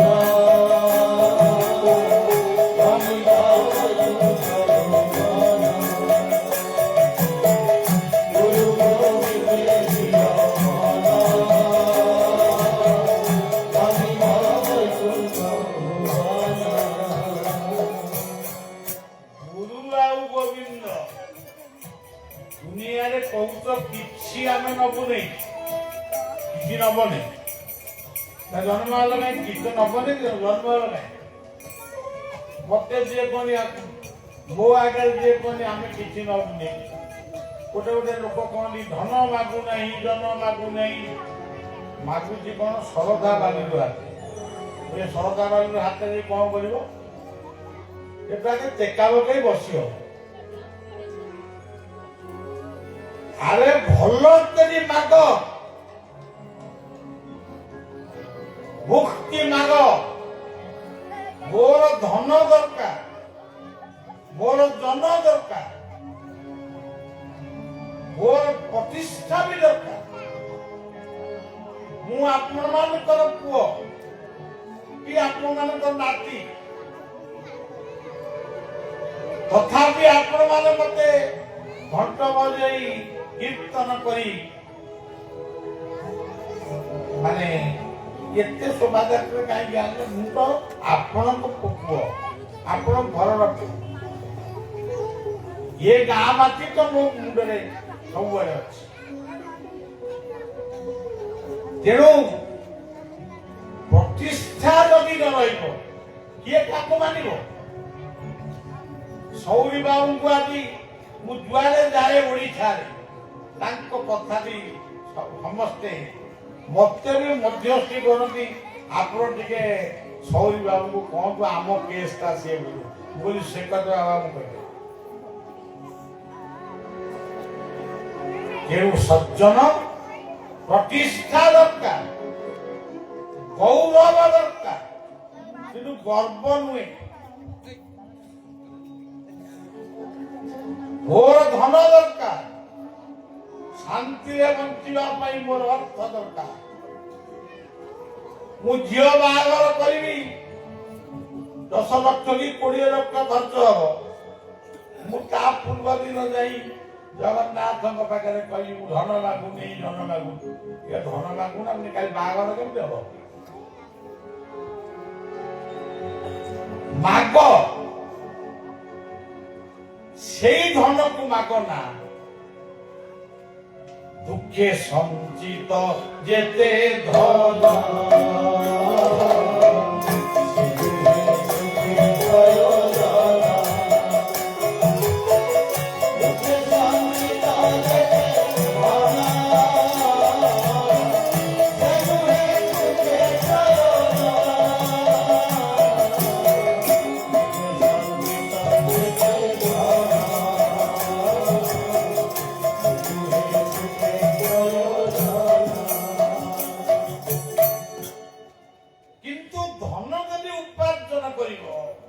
ଏମିତିଆ କାମ ସବୁ କର। ଆଉ ଚିକେନ ଝୋଳ କଲେ କଣ ହବ ବାପା? ଯେ ଯାକୁ ମାରି ସୁଖ ଭୋରେ ସେ ଯାକୁ ମାରି ସଙ୍ଗ ଗାରେ। ଯେ ଯାକୁ ମାରି ସୁଖ ଭୋରେ ସେ ଯାକୁ ମାରି ଅଙ୍ଗ ଗାରେ। ଯେ ଯାକୁ ମାରି ସୁଖ ଭୋରେ ସେ ଯାକୁ ମାରି ଅଙ୍ଗ ଗାରେ। ଆହୁରି ଗୋଟେ ପଦରେ କହିଲେ জীবনে জানো দয়া নাই উদ্ধব জানারতি জীবনে জানো দয়া নাই উদ্ধব জানারতি জ্যোতিষ মানে কম দিতে হবে গুরু চান্দালি রসগোল্লা চান্দালি ভোজন করিব। চান্দালি কোଉଠି ମିଳିବେ?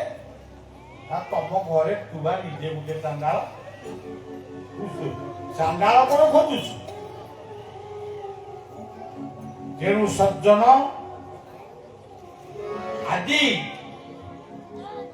ବିବେକାନନ୍ଦ ଆମର କୋଉ ଦିନ କହିଥିଲେ ଜୀବ ସେବା କରେ ଯେଉଁ ସେଇ জন ସେବିତେ ଈଶ୍ୱର। କିନ୍ତୁ ଆଜି ଜୀବ ଆଉ ନାହାନ୍ତି ତ। ଆଉ ଏମିତି ବି ଦେଶ ଅଛନ୍ତି କୁକୁର ବିଲୁଆ ବି କାଟିକି ଖାଆନ୍ତି। ଆମ ଚୀନ ଶ୍ରୀଲଙ୍କାରୁ କେତେ ହଜାର ମାଙ୍କଡ କିଣିଲା। କିଏ ମାଙ୍କଡ କାହିଁ କିଣିଲା? ମାଙ୍କଡ ମାଂସ ଖାଇବେ। ବର୍ତ୍ତମାନ ଆମ ପୃଥିବୀ ଯାକ ଖାଲି କୁମ୍ଭକର୍ମ କୁମ୍ଭକର୍ମ। ଆମେ କହୁଛୁ କଂସ ବା ଆମ ଘରେ କଂସ। ଗୋ ବ୍ରାହ୍ମଣ ଶିଶୁ ବଦ୍ଧ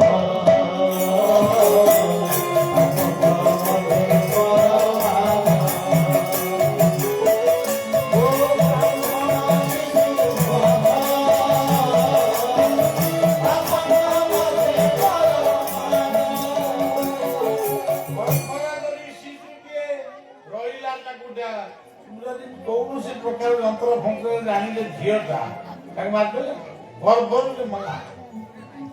ଯଦି ଜନ୍ମ ହେଇ ପଡିଲା ତାକୁ କିଏ ରାସ୍ତାରେ ଫୋପାଡ଼ି ନେଇଗଲାଣି। ମାନେ ଆପଣ ଶୁଣିବାକୁ ପାଉଥିବେ। ତେଣୁ ଆଜି କଂସ ଘରେ ଘରେ ଗାଁ ଗାଁରେ ଆଉ ରାବଣ ବହୁତ ଭଲ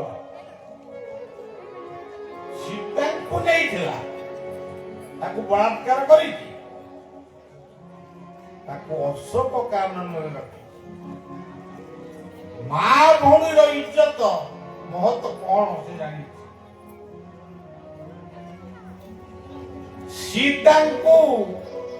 ସୀତାଙ୍କ ମନକୁ ପରୀକ୍ଷା କରିବା ପାଇଁ କାଳେ ରାମଙ୍କ ଆଡୁ ତାଙ୍କ ମନ ପଳେଇଲାଣି। ତେଣୁ ଗୋଟେ ରାମଙ୍କ ଭଳିଆ ମୁଣ୍ଡ ନେଇକି ତାଙ୍କ ଆଗରେ ଥୋଇଦିଏ। ମୁଁ ରାମଙ୍କୁ ତ ବଦ୍ଧ କରିଥିଲି, ତୁ ମୋ ରାଣୀ ହ। ସୀତା କହନ୍ତି ମୋ ରାମଙ୍କୁ କେହି ବି ମାରିପାରିବେ। ତେଣୁ ସଜ୍ଜନ ଆଜି ତମେ ରାବଣକୁ ରାବଣ ପୋଡ଼ି କରୁଛ କିନ୍ତୁ ନିଜେ ପୋଡ଼ା ମୁଆ ମାଣ୍ଡ।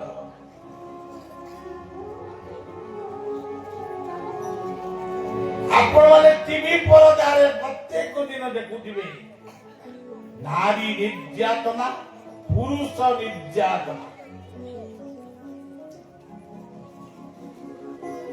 ଆଉ ବିଶେଷ କହିବାକୁ ମୁଁ ଇଚ୍ଛା କରୁନି। ଆମେ ପରବର୍ତ୍ତୀ ସମୟକୁ ମାନେ କଥାଟି କହିବା। ଗ କହିଲେ ଗଙ୍ଗା, ଗ କହିଲେ ଏଇ ଯୋଉ ମା ବାସୁଳେଇ ବୁଢୀ ବାସୁଳେଇ ଏଇ ହଉଛନ୍ତି ଗ। ଗ କହିଲେ ସୁଭଦ୍ରା, ଜ କହିଲେ ବଳଦେବ। ଏ ନାଁଟି କଣ? ନାଁ କଣ?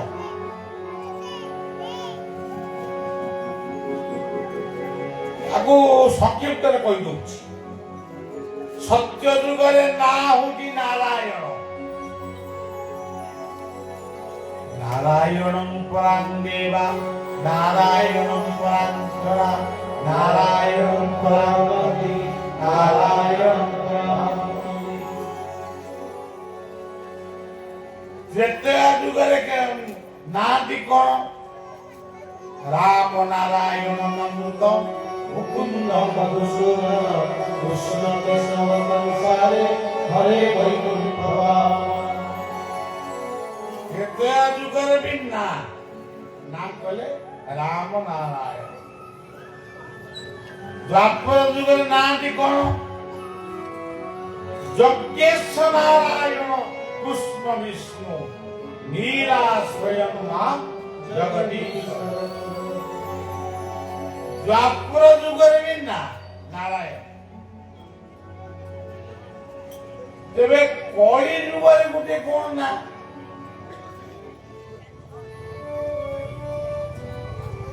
सी ना होचंदी नाम ब्रह्म। मो नाम श्रवण कीर्तने सदा उपजे जार मने, सदा नखाई अंतर्गते केवल लौकिकर। तापर कहले जे पढ़िब मोर नाम,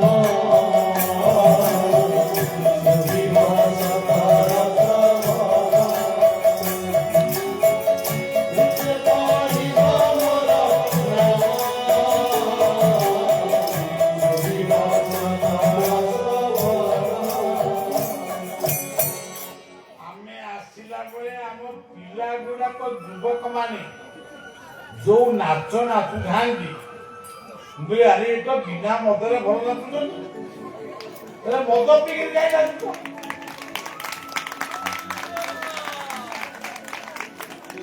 तेणु भागवत से आगुर कही लज्जा संकोच दूर करी नाचिब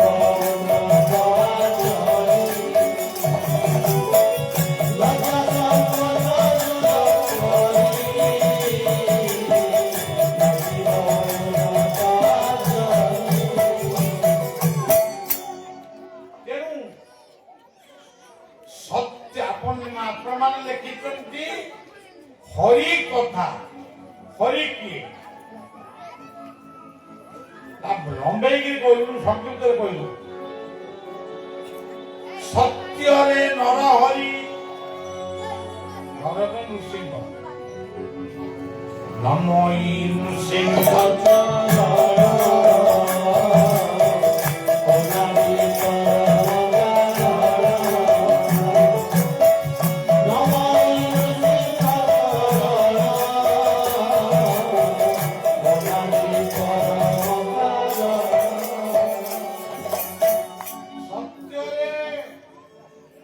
नर हरि जेतयारे हरि कहले मर्कटा कृति किंतु से मर्कट नुहंती, से मांकड़ नुहंती, से केशरी रंजन अंजनांक सुत, से जोगी पवन नंदन।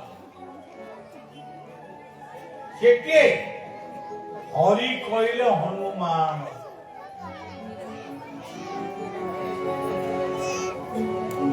ये त्रेतया जुगर हरि गले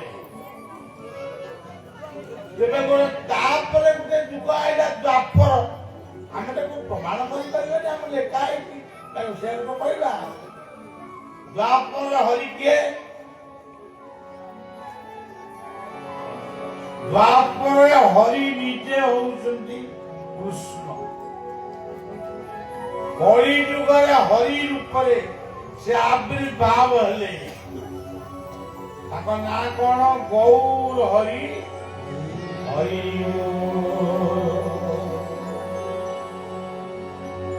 গোবিন্দ গোবিন্দ গোবিন্দ মধুবন শ্রীমকরন্দ হে মকরন্দ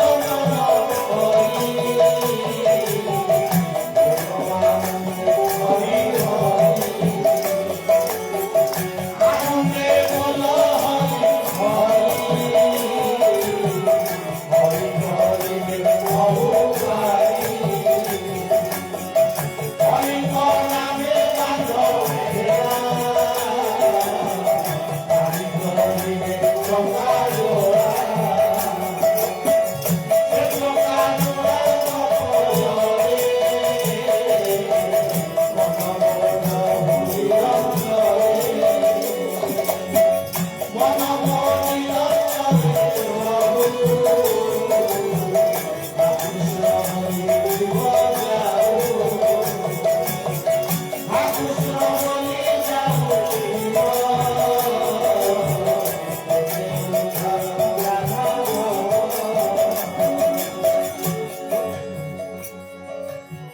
কেমনি ଆଉ ଗୋଟେ ସେଇ ଭାଗବତ ମାନେ ଆଲୋଚନା ନ ହଉ ଖାଲି ଶୁଣିବା ନମ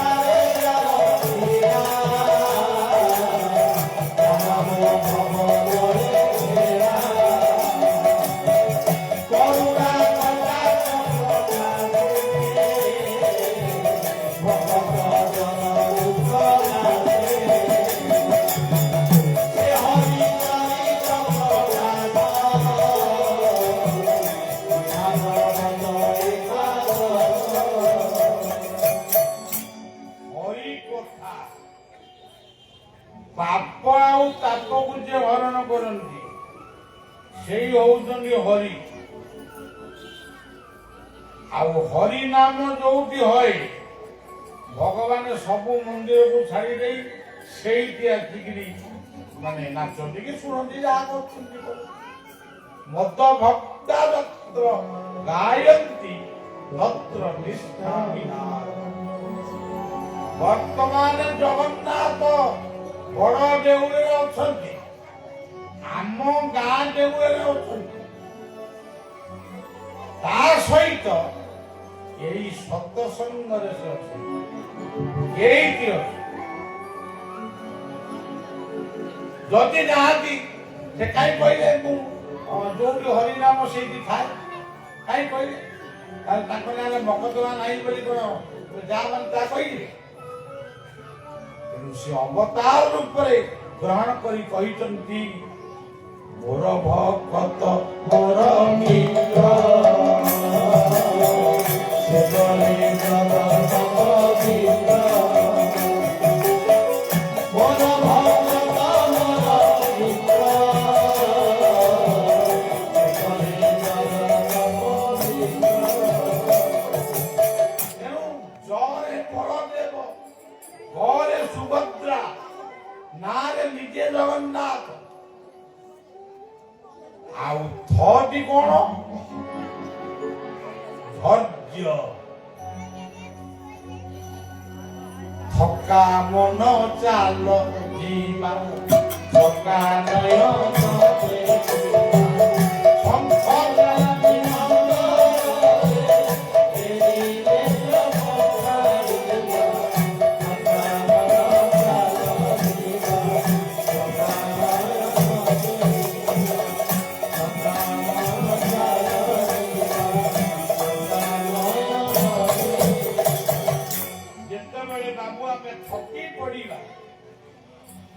ସେତେବେଳେ କଣ ହବ ସେଇ ଚକା ନୟନଙ୍କୁ ଟିକେ ଅନେଇଥା।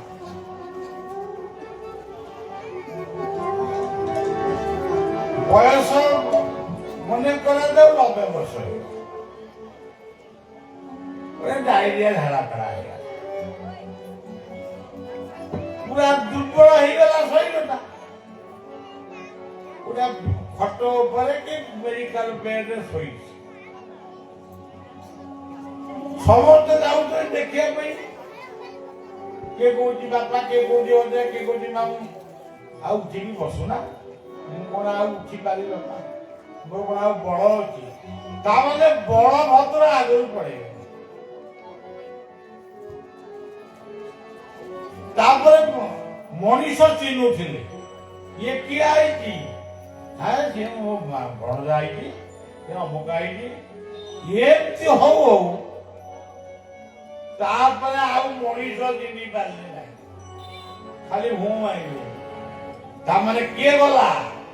ବଳଭଦ୍ରଙ୍କ ରଥ ପରେ ସୁଭଦ୍ରାଙ୍କ ରଥ ପଳେଇଲା। ତା ମୁଣ୍ଡରେ ଯୋଉ ବୁଦ୍ଧି ବିବେକ ସବୁ ଆରେଷ୍ଟ ହେଇଗଲା। ସମସ୍ତେ ଜାଣିଛନ୍ତି, ଜାଣିକିରି ବି ଭୁଲ କରୁଛନ୍ତି। ତାପରେ ପଛରେ ଆସେ କାଳିଆ ଗହଳ, ସେ ଖାଇଲେ ଆତ୍ମା କୁମୁସିଲ କୁକେଇ ଧାନ ଭରଣ ଖାଉ ଖାଉ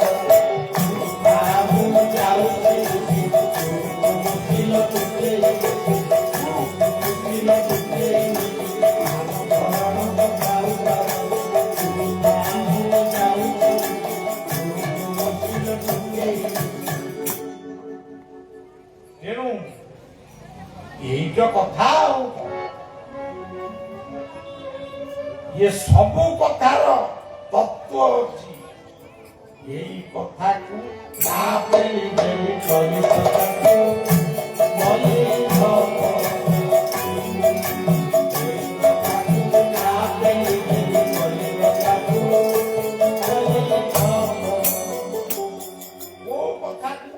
ଏଇ କଥା ହରି କଥା ନାଟା କଣ? ଧର୍ମ। ଏଠି କଣ ଚାଲିଛି? ଧର୍ମ। ଏଠି ବାହାଘର ଭୋଜି ହଉନି, ଧର୍ମର ଭୋଜି ହଉନି। କଲି କହିଲେ ବୈଚିତ୍ର ବିଚିତ୍ରା ବିଚିତ୍ରାନନ୍ଦ ଜନ୍ମ। କର୍ତ୍ତା କହିଲେ ମୃତ୍ୟୁ। ଆଉ କର୍ତ୍ତା ଆଉ କିଛି ରସ ନାହିଁ, ଗଲା। ଏଇ କଥାକୁ ଯିଏ ଶୁଣିବ ମଲ୍ଲି ମଲ୍ଲି କହିଲେ କଣ? ମୃତ୍ୟୁ। ମୃତ୍ୟୁର୍ମାନ ଅମୃତମୟ। ସେ ଅମୃତ ତତ୍ତ୍ୱକୁ ପ୍ରାପ୍ତ। ଏଇଭଳି ଭାବରେ ଆମେ ଶୁଣିଛୁ କୁଆକୁଇର ଗପ। ତାକୁ ଯଦି କେତେବେଳେ ଶୁଣିବେ ଆପଣଙ୍କର ସତ୍ୟରେ ଏ କଥା ଭିତରେ ଏତେ ତତ୍ତ୍ୱ ଅଛି।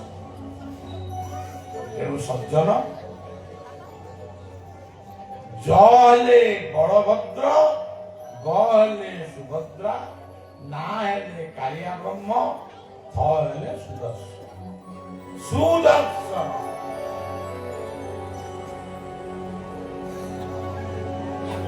ଆଜି ମାଙ୍କୁ ଦର୍ଶନ କରୁଛନ୍ତି, ଯଜ୍ଞକୁ ଦର୍ଶନ କରୁଛନ୍ତି, ବ୍ରାହ୍ମଣ ମାନଙ୍କୁ ଦର୍ଶନ କରୁଛନ୍ତି, ନରନାରାୟଣ ମାନଙ୍କୁ ଆମେ ଦର୍ଶନ କରୁଛୁ, ଆମେ ଗୁରୁ ଦର୍ଶନ କରୁଛୁ, ସନ୍ଥ ଦର୍ଶନ କରୁଛୁ।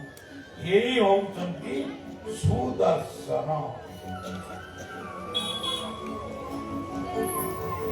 ତେଣୁ ଇଏ ଜଗନ୍ନାଥ, ଏ ଚାରୋଟି ଅକ୍ଷର ଭିତରେ ବଳଭଦ୍ର, ସୁଭଦ୍ରା, ଜଗନ୍ନାଥ, ସୁଦର୍ଶନ ସମସ୍ତେ। ଇଏ କଥା ଯଦି କୁହାଯିବ, ଇଏ 10 ଦିନ କି 11 ଦିନ ନାହିଁ। ପ୍ରଭୁ ଜଗନ୍ନାଥ ସମସ୍ତଙ୍କର ମଙ୍ଗଳ କରନ୍ତୁ। ଆମର ନହରା ନାହିଁ ପଛକେ, ଇଏ ବିଶ୍ୱଟା ବର୍ତ୍ତମାନ ନିଆଁରେ ଜଳୁଛି। ଭାଗବତର ଆଗକୁ ଲେଖା ହେଇଛି,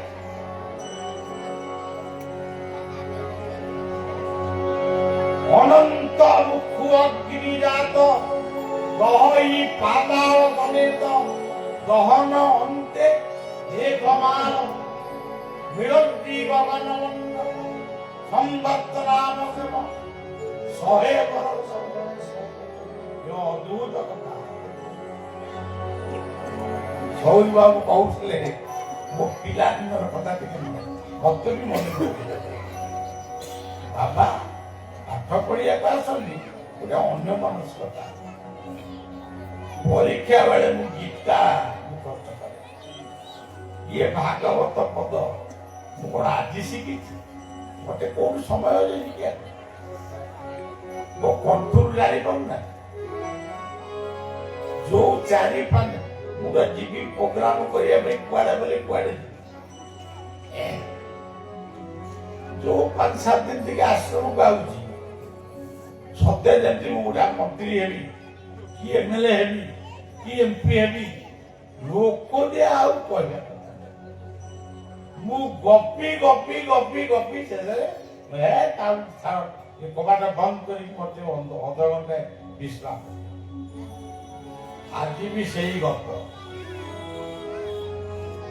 ଏତେ ଲୋକଙ୍କର ସମସ୍ୟା ଆଜି ବଢି ଯାଇଛି କହିବ। ଆଜି ଧନର ଅଭାବ ନାହିଁ କିନ୍ତୁ ମଣିଷ ଆଜି ଶାନ୍ତି ଖୋଜୁଛି। ମୁଁ ବି ଖୋଜୁଛି। ସେ ଶାନ୍ତି କୋଉଠି ଅଛି ସେଇଠିକି ପଳେଇବା। ତେଣୁ ଏଇ କେତେ ସମୟ ଆପଣ ଏଠି ଗତ କଲେ କିଛି ଆପଣଙ୍କୁ କେହି କିଛି ଭତ୍ତା କିଛି ଏଠି ମିଳିବ କିନ୍ତୁ ମିଳିବ ଜନ୍ମ ଜନ୍ମାନ୍ତର ପାଇଁ ଶାନ୍ତିର ଭତ୍ତା, ମୁକ୍ତିର ଭତ୍ତା। ତେଣୁ ଆପଣମାନେ ଉପଲବ୍ଧି କରିବେ ଆମେ ଘରକୁ এই প্রসাদ থেকে পাই ঘরକୁ ফেরিগলা ପରେ ଇଏ କଥା ଆଉ ମୁଣ୍ଡରେ କାହାର ଥିବ କାହାର ନଥିବ କାଲିକି ଥିବ କି ନାହିଁ ମୁଁ କହିପାରିବି। କିନ୍ତୁ ଏଇ କଥାଟିଏ କହୁଁ କଥାଟିଏ ମିଛ କଥା ନୁହେଁ ସତଟିଏ। ଏଇ ହଉଛି ସତ୍ୟର କଥା। এই হଉଛି ସନାତନ ଧର୍ମର କଥା। ତେଣୁ ଜୀବନରେ ଆମେ ଜୟପୁର ଗାଁରେ ବସିଲୁ। ଆଜି ଆମର ସବୁବେଳେ ଜୟପୁରଟି ଦରକାର। ଜୟ ଆଉ ବିଜୟ ଏ ଦିଟା ପ୍ରତ୍ୟେକ ମଣିଷର କାମ। ତେଣୁ ସଜ୍ଜନ ଯୋଉ କଥାଟା ଆପଣ କହିଲେ ସବୁ ତ ତତ୍ତ୍ୱ ତାକୁ ଆଉ କଣ କେତେ ଗପିବେ। ତେବେ ପୂର୍ଣ୍ଣାହୁତି ହବ। ଆପଣ ମାନେ ପୂର୍ଣ୍ଣାହୁତି ଦର୍ଶନ କରିବେ, ପ୍ରସାଦ ପାଇବେ। ସବୁଠି ଟଙ୍କା ଦେଲେ ପଇସା ପାଇବେ, ପଇସା ଦେଲେ ମିଳିବ କଣ ପ୍ରସାଦ। ସବୁଠି ବିକ୍ରି ହଉଛି କିନ୍ତୁ ଗୋଟାଏ ଜାଗାରେ ବିକ୍ରି ହୁଏ ନା ସତ୍ସଙ୍ଗର ପ୍ରସାଦ। ସବୁରି ପ୍ରସାଦ ତାଙ୍କରି ପ୍ରସାଦ ତାଙ୍କ ଭରସାରେ ତୁଟେ ମାୟା। ତେଣୁ ପ୍ରସାଦ ସବୁଠି ମିଳେ। ତେଣୁ ସଜ୍ଜନ ଆଜି ବି ମୁଁ ପ୍ରକାଶ ମୁଁ କହିବି ସୁଧୀର ବାବୁଙ୍କୁ ଟିକେ ଜଣା, ସୌରୀ ବାବୁଙ୍କୁ ଟିକେ ଜଣା। ମୁଁ କଥା କହିପାରୁନି ଯାଇକି ଜୟପୁରରେ କଣ କହିବି। ମୋରି ଲୋକ ଗୁଡ଼ିକ ବସିଥିବେ ମୁଁ ତାଙ୍କ ମୁହଁକୁ ଅନେଇ କହିବି ସେ କଣ ଭାବିବେ ଗବାଟାକୁ କାହିଁ ଡାକିଲେ। ତେଣୁ ମୁଁ ଗବାଟି ଏମିତି ଭାବୁ ଭାବୁ ଟିକେ ଶୋଇଲି। ସେଇ ମାକୁ ଚିନ୍ତା କଲି ଯେଉଁ ମାର ଉତ୍ସବ ପାଇଁ ଆମେ ଆଜି ଏଠି ଏକତ୍ରିତ ହେଇଛୁ। ମା ଯଦି ଟିକେ ଦୟା କରିବୁ ମୁଁ ଲଜ୍ଜାରୁ ପାରିବି। ମୋ ଗାଁ ମୋ ଅଞ୍ଚଳ ଲୋକ ମୋ ପରିବାର ଲୋକ ସମସ୍ତେ ତ କହୁଛନ୍ତି ବଡ ବଡ ପଣ୍ଡିତ ମାନଙ୍କୁ, ଯୋଉମାନେ କହୁଛନ୍ତି କିଏ 30,000 किए 32,000 किए 20,000 किए 25,000 कौन केते नौ आमको बाट खर्च भी कई दियो जमा करी दियंती मना कहीं करी किंतु एते साधारण कारण मैं बेसी पैसा नहीं मत कहीं देखिए कि डकरा बहुत मागा लोक ये जयपुर मात्र मोर टंका दरकार नहीं ये अंचल आशीर्वाद मोर दरकार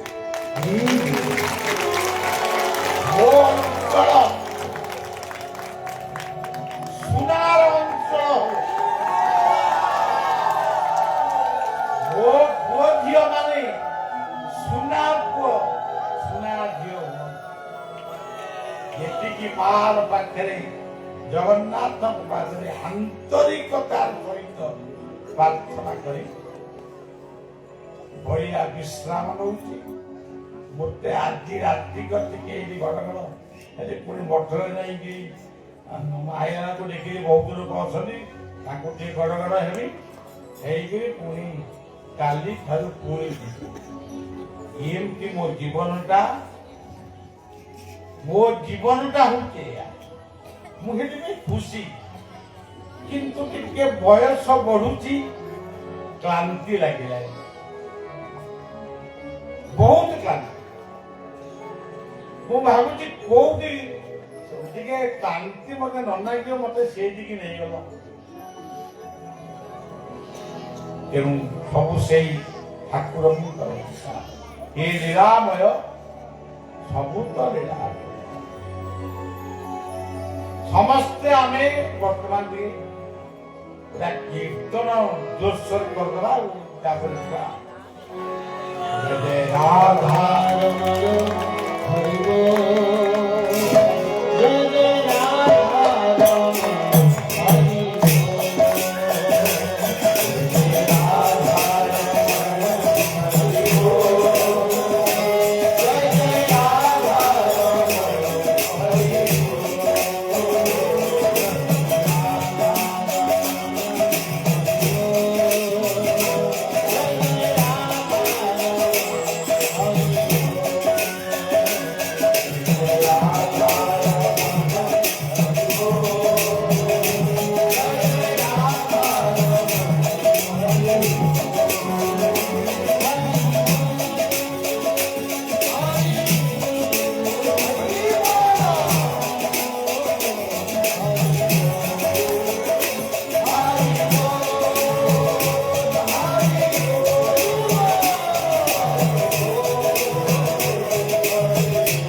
पूर्णस्य पूर्णमादाय पूर्णमेवावशिष्यते ॐ शान्तिः शान्तिः शान्तिः ॐ